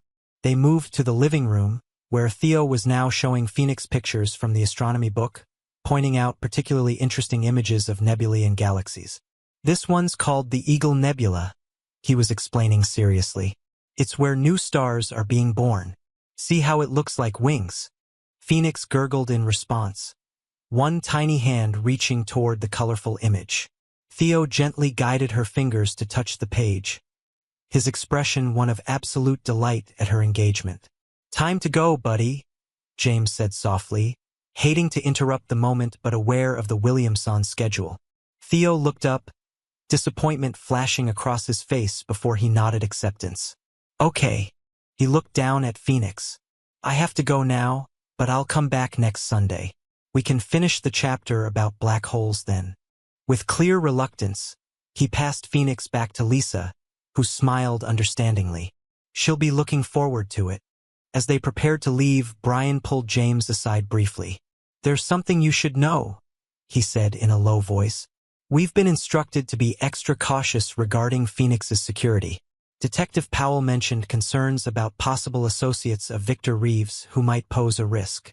James tensed. I understood Reeves was in custody. He is, Brian confirmed. But apparently he has connections, people who might feel motivated to eliminate evidence, as Detective Powell put it. Has there been a specific threat? James asked, his military training surfacing in the precision of his question. Nothing concrete, just a general advisory to be vigilant. We have a security system, and the police have increased patrols in our neighborhood. Brian glanced toward Theo, who was saying a final goodbye to Phoenix. I wanted you to be aware, given Theo's involvement. James nodded grimly. I appreciate the heads up. We'll be careful. The drive home was filled with Theo's enthusiastic observations about Phoenix's development. How she seemed more alert, how she had reached for the book, how she had definitely smiled at him. She's doing great with the Williamsons, he concluded. They're really nice. They seem like excellent foster parents, James agreed, exchanging a glance with Harold in the passenger seat. And they clearly value your relationship with Phoenix. Theo beamed at this assessment. Lisa says I'm Phoenix's special friend. That even though she's little, she knows my voice means safety. That evening, after their promised lunch and an afternoon spent playing board games, James sat on the edge of Theo's bed for their first proper bedtime conversation in 2 years. I've missed this, James admitted, smoothing Theo's blanket. Tucking you in at night. Me too, Theo said, fighting a yawn. Will you be here the whole 2 weeks? Every single day, James promised. I don't have to report back until the 18th. Theo nodded, satisfaction evident in his sleepy expression. Good. Then you can come with me to see Phoenix again next Sunday. I'd like that. James hesitated, considering Brian Williamson's warning earlier that day. Theo, I want to talk to you about something important, about being careful. Theo's expression grew more alert. Because of Reeves's friends? Brian told you about that, didn't he? James blinked in surprise. How did you know about that? I heard Detective Powell talking to Grandpa about it a while ago, Theo admitted. I know we're supposed to be extra careful, to watch for strangers. James sighed, reminded again that his son missed very little. Yes, that's right. It's probably nothing to worry about, just a precaution. But I want you to promise me you'll be vigilant. No going places alone. No talking to people you don't know. I promise, Theo said solemnly. I'm being careful. For Phoenix's sake too. James studied his son's serious face. You really care about her, don't you? Theo nodded. I know it's weird. She's just a baby, and I only met her because of something awful. But I feel responsible for her. Like I need to make sure she's okay. That's not weird at all, James assured him. It's actually quite beautiful. When we help someone, truly help them in a meaningful way, it creates a bond. That's what you're feeling. Like how you feel about the soldiers you help? Theo asked perceptively. James smiled. Exactly like that. It's why I find it hard to leave them, even though I miss you terribly when I'm gone. This comparison seemed to satisfy Theo, who nodded understanding. I'm glad you're home now, Dad. Me too, buddy. Me too. James leaned down and kissed his son's forehead. Sleep well. I'll be right down the hall if you need anything. As he turned out the light and pulled the door almost closed, leaving it open just a crack, the way Theo preferred, James felt the weight of responsibility settle over him anew. His son had stepped into a situation larger and more dangerous than any child should face. Now it was his job as a father to ensure that Theo remained safe while processing what had happened. The next few days fell into a pleasant routine. James accompanied Theo to school in the mornings, getting to know his teachers and classmates. They spent afternoons together, making up for lost time with bike rides, despite the winter chill, museum visits, and long conversations. Evenings were family time, the three foster men sharing meals and stories around the kitchen table. On Wednesday afternoon, as James waited outside Theo's school for dismissal, he noticed a car parked across the street, a nondescript sedan with tinted windows. Something about it triggered his military instincts, a prickle of awareness at the back of his neck. The car had been there when he arrived 15 minutes earlier, engine running but no driver visible through the windshield. James casually shifted position to get a better view without being obvious about his interest. As he did, the school doors opened and children began streaming out. His attention momentarily diverted to scanning for Theo. He almost missed the sedan pulling away from the curb, driving slowly past the school entrance. Theo emerged with a group of classmates, spotting James and waving cheerfully.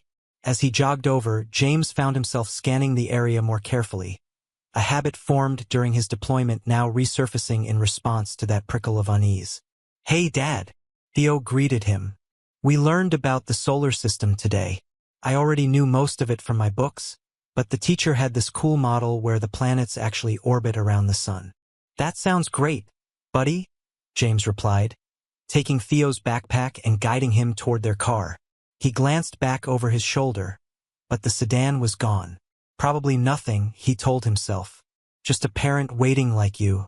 But the incident stayed with him, a small knot of concern that he couldn't quite dismiss. That evening, after Theo was in bed, he mentioned it to Harold. "Probably nothing," his father agreed. "But it doesn't hurt to be cautious. Detective Powell did warn us to be vigilant." "I think I'll give her a call tomorrow," James decided, "just to check if there have been any developments we should know about." The call to Detective Powell the next morning was both reassuring and concerning. No specific threats had been identified, but the investigation had uncovered communications between Reeves and several associates prior to his arrest. Communications that indicated he was extremely concerned about the DNA evidence Phoenix could provide against him. "We have no reason to believe anyone would target Theo directly," Detective Powell emphasized. "But continued caution is warranted. If you notice anything unusual, vehicles lingering near your home, strangers showing undue interest in your family, please call me immediately." James thanked her and hung up, more unsettled than before the call. He found himself checking windows more frequently, scanning the street whenever they left the house, mentally cataloging potential threats with the hypervigilance he'd developed in combat zones. Friday afternoon, James took Theo to the library, a long-promised outing to find new books about astronomy and mythology. As they browsed the children's section, James maintained his new habit of regular environmental scans, noting exits and monitoring other patrons. A man entered the library, middle-aged, wearing a plain dark jacket and work boots. Something about his purposeful movement caught James's attention. The man glanced around the library, his gaze landing on the children's section where Theo was examining a large illustrated book on Greek mythology. "Theo," James said quietly, "let's check out those books now." Theo looked up, surprised by the abrupt suggestion. "But I haven't finished looking." "We can come back another day," James insisted, his tone brooking no argument. "Let's go now." Something in his father's demeanor must have communicated the seriousness of the situation, because Theo nodded without further protest, gathering his selected books and following James to the checkout desk. As they waited for the librarian to scan their books, James noticed the man moving toward the children's section they had just vacated. He was trying to appear casual, but his eyes kept drifting toward James and Theo. James placed himself between the man and his son, his body language subtly shifting to a more protective stance. The librarian, oblivious to the tension, chatted cheerfully with Theo about his book selections. "All set," she announced, handing the stack of books to Theo. "Enjoy your reading, young man."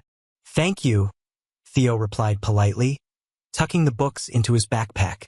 James guided Theo toward the exit, keeping himself between his son and the stranger, who was now openly watching them.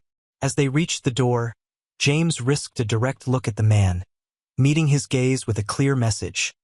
"I see you." The man held his stare for a moment before abruptly turning away, disappearing into the stacks.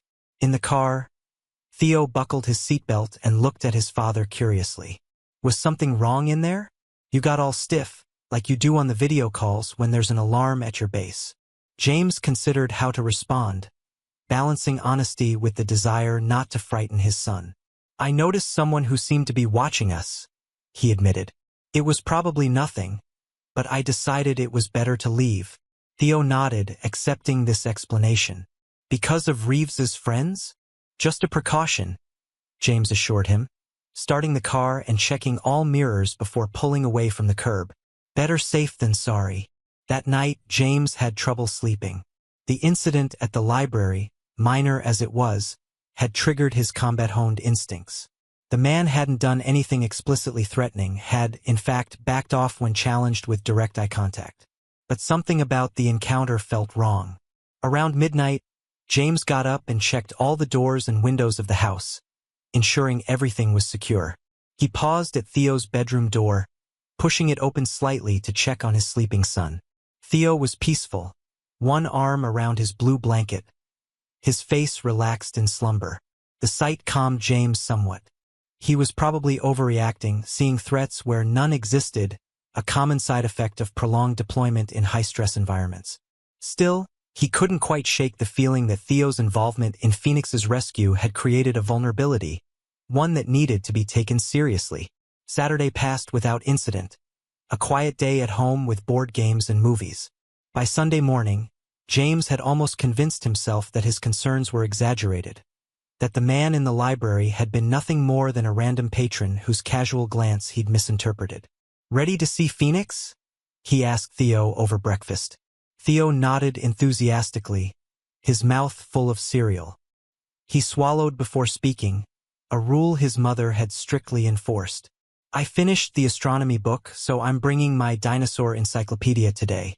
Lisa says it's good to expose babies to different topics." Harold, reading the newspaper at the end of the table, smiled at this. "You're becoming quite the early childhood education expert, Theo." "I just want her brain to develop right," Theo explained seriously.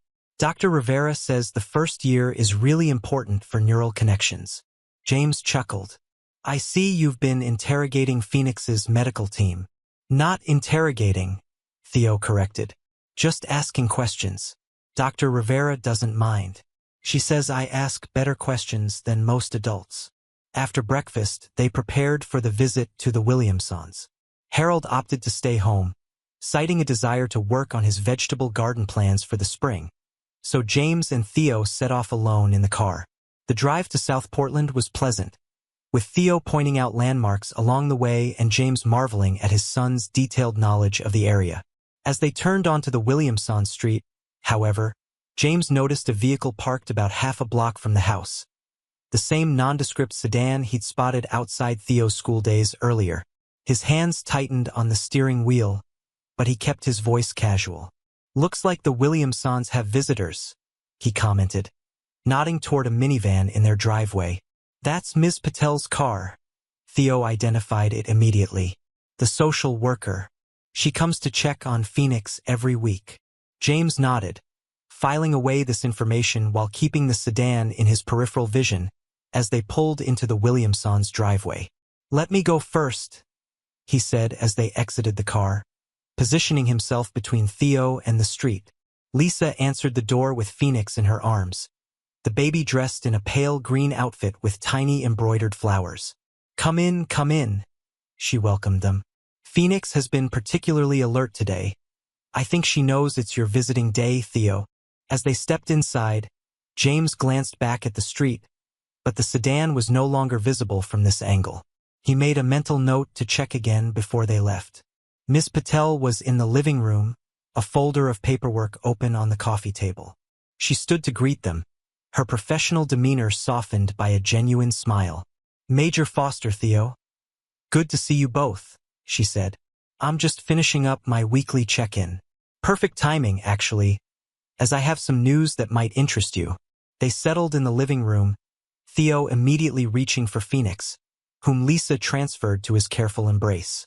James watched with pride as his son adjusted the baby's position with natural ease, supporting her head and speaking to her in soft, clear tones. "What news?" he asked Miss Patel, dividing his attention between the social worker and the window that overlooked the street. "The court has scheduled a hearing regarding the termination of parental rights," Miss Patel explained, keeping her voice low enough that Theo, absorbed in showing Phoenix pictures from his dinosaur book, wouldn't overhear. "Lily Winters has signed voluntary relinquishment papers, waiving her parental rights.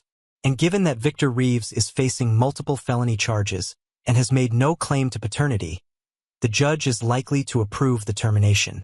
"What does that mean for Phoenix?" James asked, though he could guess the answer. "It means," Lisa interjected, her expression cautiously hopeful, "that Phoenix would be legally free for adoption." "And you and Brian would apply?" James confirmed. Lisa nodded. "We've already begun the paperwork. Nothing is certain, of course. The court must determine that we're the best possible placement for Phoenix. But as her current foster parents with a strong record, we have a favorable position." "That's wonderful news," James said sincerely. "Theo will be thrilled to know Phoenix has a chance at a permanent home with you."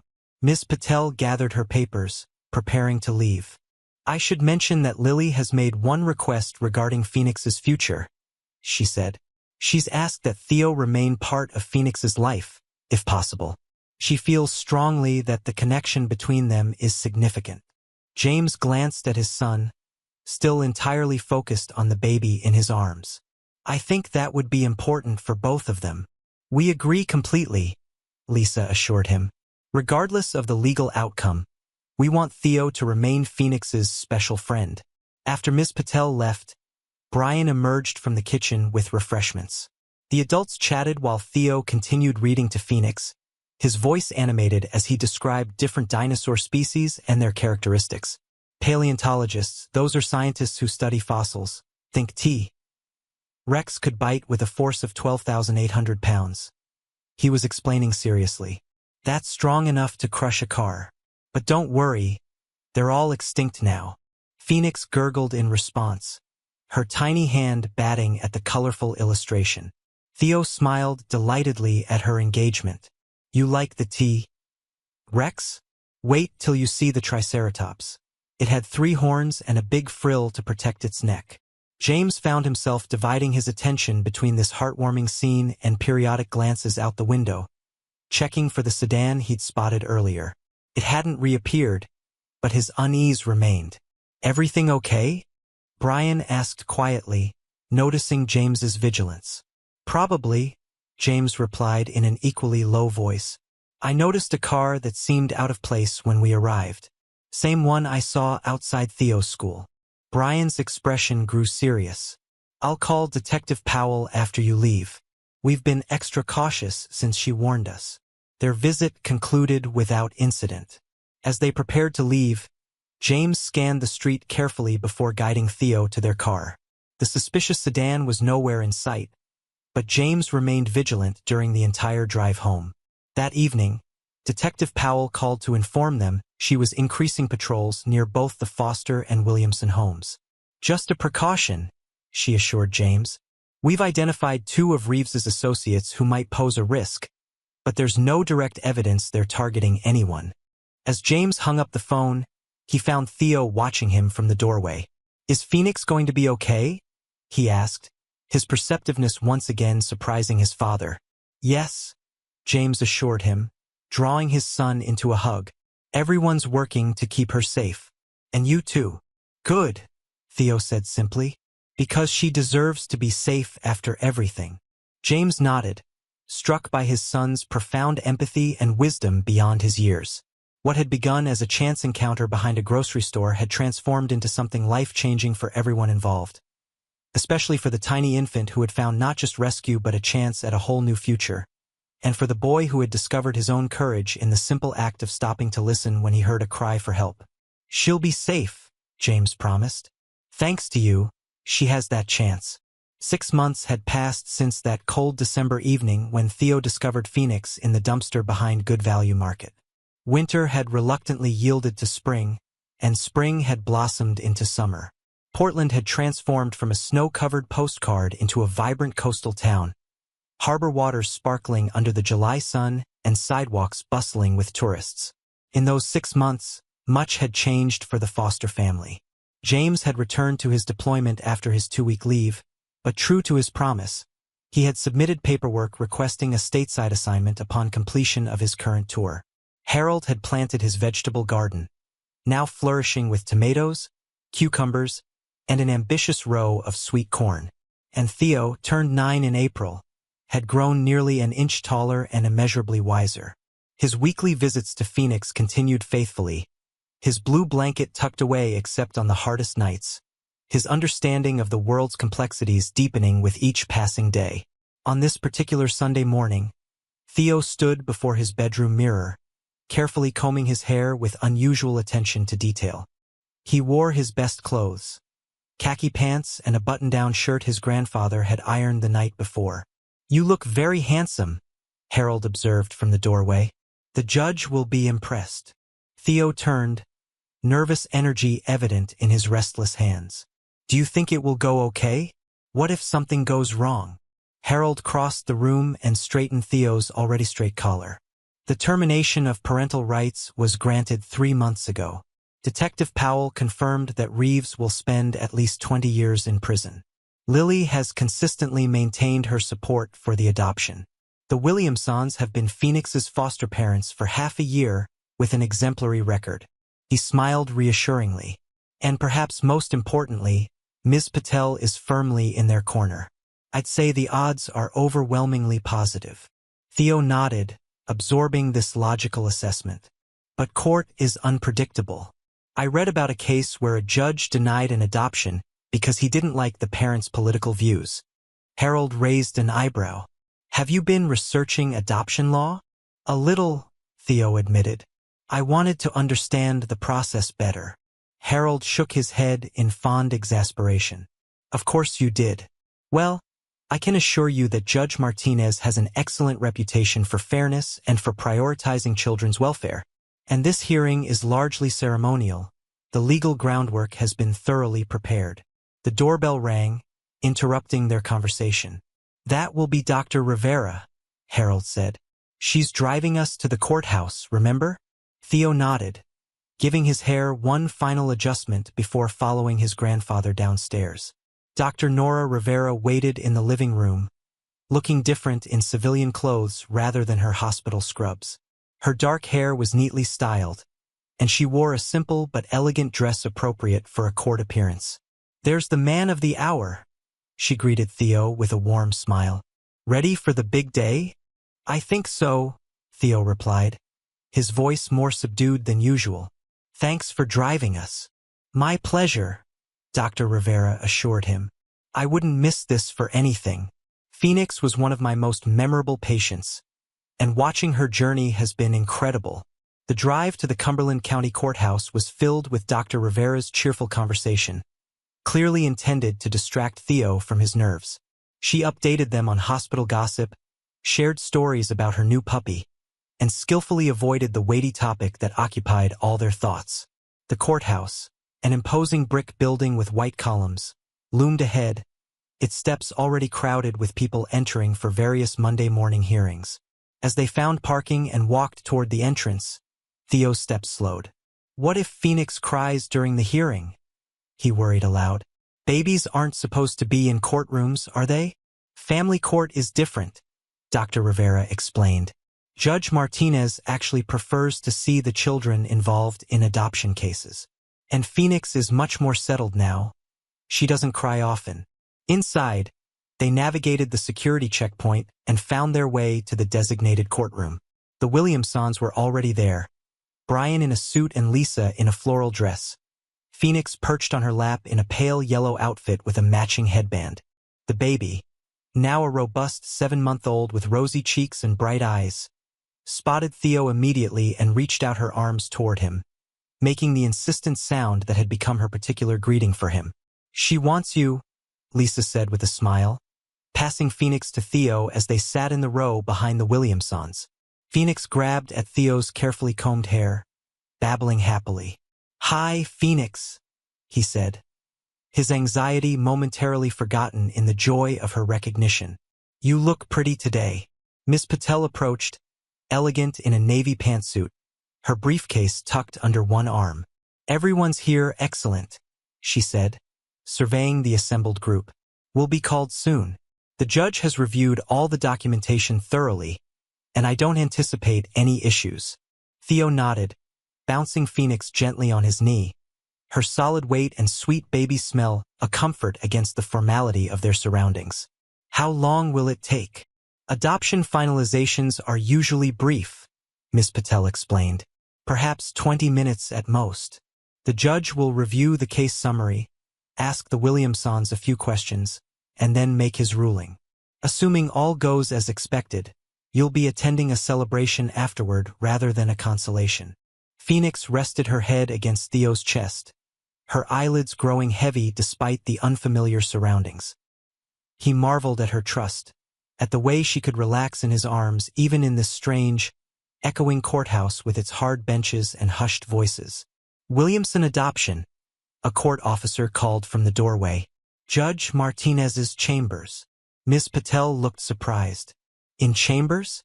That's unusual, but actually a good sign. The judge likely wants a more intimate setting." They followed the court officer down a hallway to a large office where Judge Martinez, a gray-haired man with kind eyes behind wire-rimmed glasses, waited behind an imposing desk.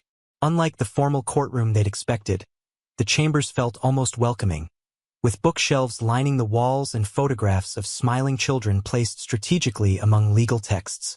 "Good morning," the judge greeted them, gesturing to a grouping of chairs arranged before his desk. "I prefer to handle adoption finalizations in a more personal setting, especially when young children are involved." As they settled into the chairs, the Williamsons in front, Theo still holding Phoenix, with Harold and Dr. Rivera flanking him. Judge Martinez folded his hands on his desk and surveyed the group. "I've reviewed all the documentation in this case thoroughly," he began. "It's one of the more remarkable situations I've encountered in my 20 years on the bench." His gaze settled on Theo. "And you must be Theodore Foster." Theo straightened slightly. "Yes, sir. I understand you're the young man who found this child and saved her life," the judge continued, his tone respectful rather than condescending. "I just heard her crying," Theo replied softly, his standard deflection of praise. "Anyone would have looked." "But not everyone did look," Judge Martinez observed. "You did, and your actions set in motion everything that brings us here today." He turned his attention to the Williamsons. "Mr. and Mrs. Williamson, the home study reports and Ms. Patel's recommendations are exemplary. You've provided exceptional care during a difficult transition period, and your commitment to maintaining connections important to Phoenix speaks highly of your understanding of her needs." Brian and Lisa nodded, their postures tense with anticipation. "There is, however, one matter we need to address," the judge continued, causing everyone to stiffen slightly. "The child's legal name. The paperwork indicates you wish to name her Phoenix Theodora Williamson. Is that correct?" Lisa nodded. "Yes, Your Honor. We wanted to honor both her journey and the person who made it possible." Theo felt a flush of surprise and emotion. The Williamsons had mentioned considering keeping Phoenix as her name, but he hadn't known about the middle name, a feminized version of his own. Judge Martinez smiled. "I find that entirely appropriate." He shuffled some papers on his desk.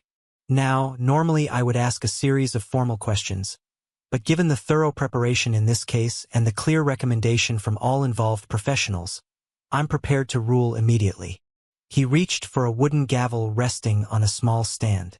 By the power vested in me by the state of Maine, I hereby declare that the child formerly known as Baby Doe is legally adopted by Brian and Lisa Williamson, with all the rights and responsibilities thereof. From this day forward, she shall be known as Phoenix Theodora Williamson, entitled to all the privileges of a natural-born child of the Williamsons.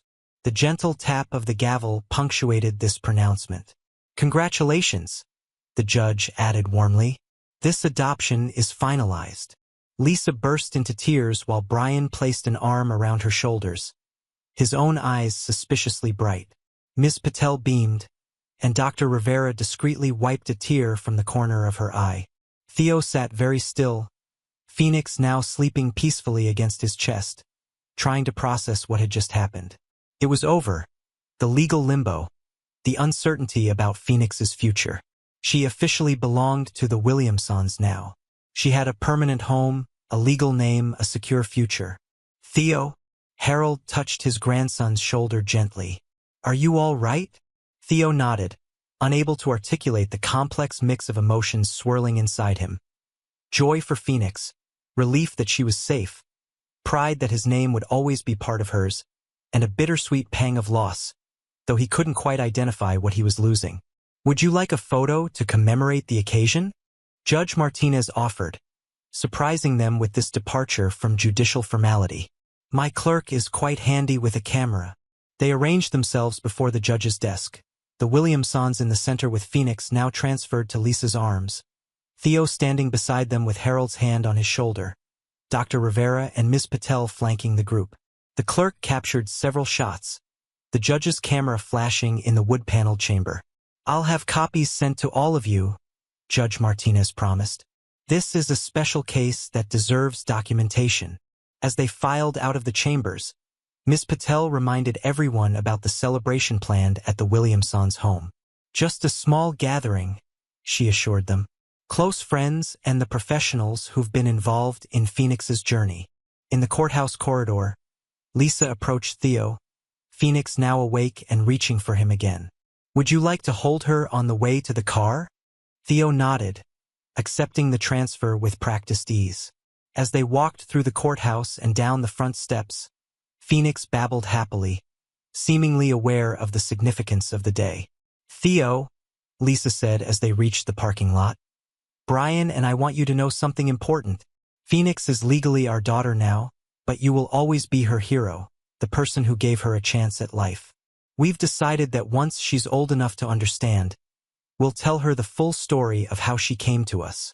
Even the hard parts? Theo asked, thinking of Lily and Reeves and the violent beginning to Phoenix's life. Lisa nodded solemnly. Even those, in age-appropriate ways, of course. But we believe honesty is crucial, and her story, though it begins in darkness, is ultimately one of hope and courage. Your courage. And we want you to remain part of her life, Brian added.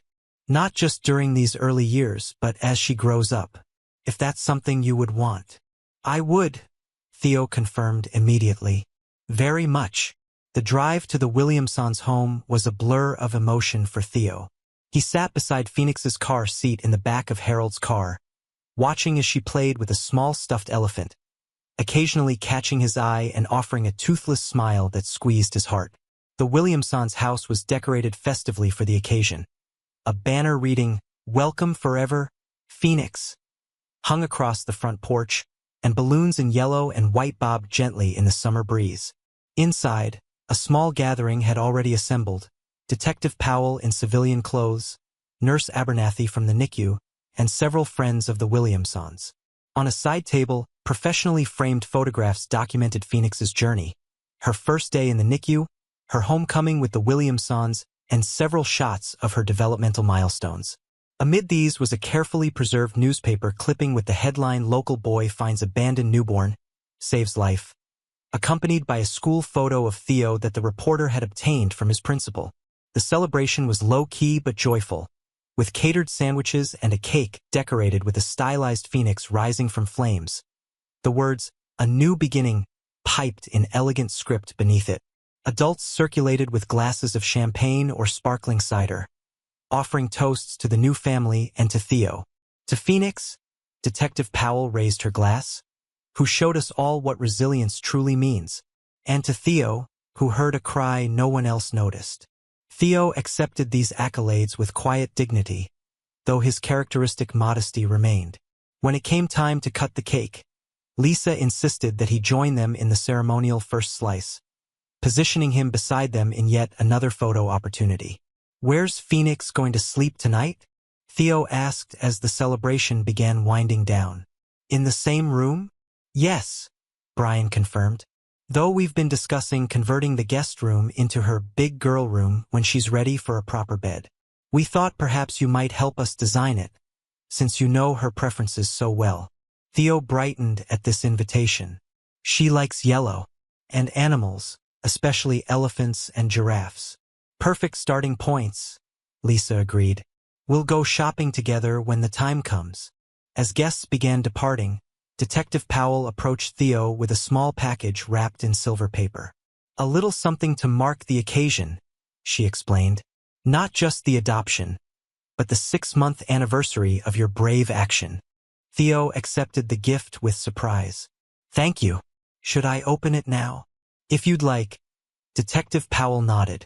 Inside the package was a polished silver medallion on a simple chain. One side showed the scales of justice, the other bore an inscription: "For exceptional courage in service to another. Theodore Foster, December 9th, 2024. "It's the Civilian Commendation Medal from the Portland Police Department," Detective Powell explained. "We don't award these often, only for truly extraordinary acts of civilian bravery." The chief of police and the mayor approved it unanimously.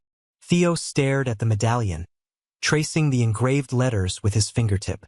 "Thank you," he managed, his voice husky with emotion. "You earned it," Detective Powell said simply. "More than most adults who receive it, in fact." As the gathering dispersed, Theo found himself in the Williamsons' nursery, sitting in the rocking chair with Phoenix on his lap. The room was peaceful, decorated in soft yellows and greens, stuffed animals arranged on shelves and a mobile of stars and moons hanging above the crib. "You're officially Phoenix Theodora Williamson now," he told the baby softly. "That's a big name for such a little person, but you'll grow into it." Phoenix yawned, her eyelids drooping as the excitement of the day caught up with her. Theo rocked gently, continuing his one-sided conversation. "The Williamsons are your parents now. They're really nice and they'll take good care of you. And I'll still come visit every week." As Phoenix drifted toward sleep, Theo found himself reflecting on the past 6 months. How a single decision to investigate a strange sound had altered not just one life, but many. Phoenix had a family. Lily was receiving the therapy and education she desperately needed. Reeves was facing justice for his crimes. And Theo himself had changed, growing in ways that went beyond physical height. He understood more about the world now, about its darkness, yes, but also about its capacity for healing and hope. "She's beautiful when she sleeps," Lisa observed from the doorway. "So peaceful." Theo nodded, carefully transferring the now sleeping Phoenix to her waiting arms. "She doesn't have nightmares anymore. Nurse Abernathy said she used to startle and cry in her sleep at the hospital." "She rarely does now," Lisa confirmed, gently placing Phoenix in her crib. "Dr. Rivera says that's a good sign, that she feels secure enough to relax completely." They stood watching the sleeping child for a moment before Lisa spoke again. "Theo, there's something Brian and I have been meaning to ask you." "What is it?"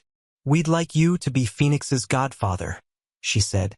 "It's a symbolic role in many ways, but an important one. A godparent is someone who makes a special commitment to a child, who promises to be there throughout their life, to offer guidance and support." Theo looked up in surprise. "But I'm only 9. Don't godparents have to be adults?" Lisa smiled. "There's no legal age requirement, and you've already shown more maturity and commitment to Phoenix than many adults ever would. You'd grow into the role as she grows up." "I'd like that," Theo said after a moment's consideration. "I'd like that very much." "Wonderful." Lisa squeezed his shoulder gently. "We'll make it official at her blessing ceremony next month." When Harold came to collect Theo for the drive home, He found his grandson helping Brian assemble a new toy for Phoenix, a colorful play gym that would allow her to reach for hanging objects as she developed her motor skills. "Ready to go, buddy?" Harold asked. "It's getting late." Theo nodded, carefully placing the last piece of the play gym into position. "All done," he told Brian. "Phoenix can use it tomorrow." "Thanks for your help," Brian said, standing and stretching. "Engineering doesn't come naturally to me." In the car, Theo was unusually quiet, processing the events of the day. Harold gave him space, understanding that his grandson was working through complex emotions. "The Williamsons asked me to be Phoenix's godfather," Theo finally said as they turned onto their street. Harold glanced sideways, a smile crinkling the corners of his eyes. "That's a significant honor. Do you think I can do it?" Theo asked. "Be a good godfather, I mean?" "I have absolute confidence in you," Harold assured him. "You've already shown extraordinary commitment to Phoenix's well-being. Being a godfather is an extension of what you're already doing, being a steady, positive presence in her life." Theo nodded, reassured by his grandfather's faith in him. "It feels right somehow, like I'm supposed to keep watching out for her." "Some connections transcend ordinary explanation," Harold observed. "You and Phoenix have one of those connections. I believe it will benefit both of you throughout your lives." At home, Theo carefully placed Detective Powell's medallion on his dresser beside the framed photograph taken the day Phoenix left the hospital. In the image, he sat in the NICU rocking chair holding the infant, his expression a mixture of pride and wistfulness. He changed into pajamas and brushed his teeth, the routine of bedtime comforting after such an emotionally charged day. As he climbed into bed, he noticed his blue blanket, the one he'd kept since babyhood, folded neatly on his shelf. He hadn't needed it for weeks now. Harold appeared in the doorway for their nightly check-in. "Quite a day," he observed, sitting on the edge of Theo's bed. "Yeah," Theo agreed, "but a good one. Phoenix is officially a Williamson now. And you're officially her godfather," Harold added with a smile. "Your parents would be so proud of you, Theo. Your mother especially. She had such a generous heart, just like yours." Theo absorbed this comparison, finding comfort in the connection to the mother he still missed every day. "Do you think Dad will be able to meet Phoenix when he comes home?" "I'm sure the Williamsons would welcome him," Harold assured him. "They understand how important your whole family is to Phoenix's story." As Harold said goodnight and turned out the light, Theo found himself thinking about family, how it could be created in unexpected ways, how bonds could form between people with no biological connection. Phoenix would grow up with the Williamsons as her parents, but she would also have Theo as her godfather, Harold as a kind of honorary great-grandfather, and eventually James as another caring adult in her life. It wasn't conventional, this patchwork family they had created, but it was real and solid and filled with love. And for Phoenix, who had entered the world in such darkness and cold, that made all the difference. "Good night, Phoenix," Theo whispered into the darkness of his room, a habit he'd formed over the past months. "Sleep tight in your forever home." 3 weeks later, in the Williamsons' backyard, a small gathering assembled for Phoenix's blessing ceremony. An arbor had been erected on the lawn, decorated with yellow roses and white ribbons. Beneath it, a minister stood ready to officiate the brief, non-denominational service. Theo, dressed in a new suit that his father had sent from overseas, stood with the Williamsons beneath the arbor. Phoenix, alert and curious in a white dress with yellow sash, surveyed the assembled guests from Lisa's arms, occasionally reaching toward Theo with recognition. "Friends and family," the minister began, "we gather today to celebrate Phoenix Theodora Williamson and to ask for blessings upon her life. Phoenix's story began in difficulty, but through the courage of a child and the dedication of many caring adults, she has found her way to a loving home and a promising future." Theo listened as the minister spoke about the meaning of Phoenix's name, the mythical bird that rises from ashes to begin anew, and about the responsibilities of parents and community in nurturing a child's growth. "And now," the minister continued, "Brian and Lisa have asked Theodore Foster to serve as Phoenix's godfather.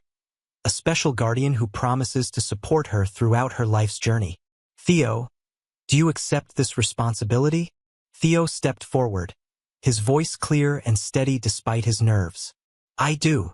Will you promise to be present in Phoenix's life, to offer guidance and support, to celebrate her joys and comfort her sorrows, to help her understand her unique story with honesty and compassion? I promise, Theo affirmed. The minister smiled. Then let us formally recognize this commitment. He motioned for Theo to step closer, and Lisa gently transferred Phoenix into his arms. The baby immediately reached for Theo's face, her tiny fingers patting his cheek in what felt like recognition and approval. A ripple of gentle laughter moved through the assembled guests. By the authority of love and commitment, I pronounce Theodore Foster the godfather of Phoenix Theodora Williamson, the minister declared. May their bond bring blessings to them both throughout their lives. As Theo stood holding Phoenix beneath the flower-draped arbor, sunlight dappling through leaves to create patterns on the grass around them, he felt a profound sense of rightness, as if all the pieces of a puzzle had finally aligned. Phoenix cooed softly, her bright eyes fixed on his face, her tiny hand clutching his finger with surprising strength. In that moment, Theo made a silent promise that went beyond the formal words of the ceremony. A promise to always be the person who heard her cry when no one else was listening, who would carry her through darkness toward safety, who would remind her always that even the coldest beginning could lead to the warmest life. I've got you, he whispered, so quietly that only Phoenix could hear. Always. And Phoenix, as if understanding the depth of this commitment, offered him a gummy smile that contained all the promise of her name: renewal, rebirth, and the triumph of hope over despair. In the gentle Maine summer, surrounded by people who had become an unconventional but unshakable family, Theo Foster held the future in his arms and knew with absolute certainty that both he and Phoenix had found exactly where they belonged.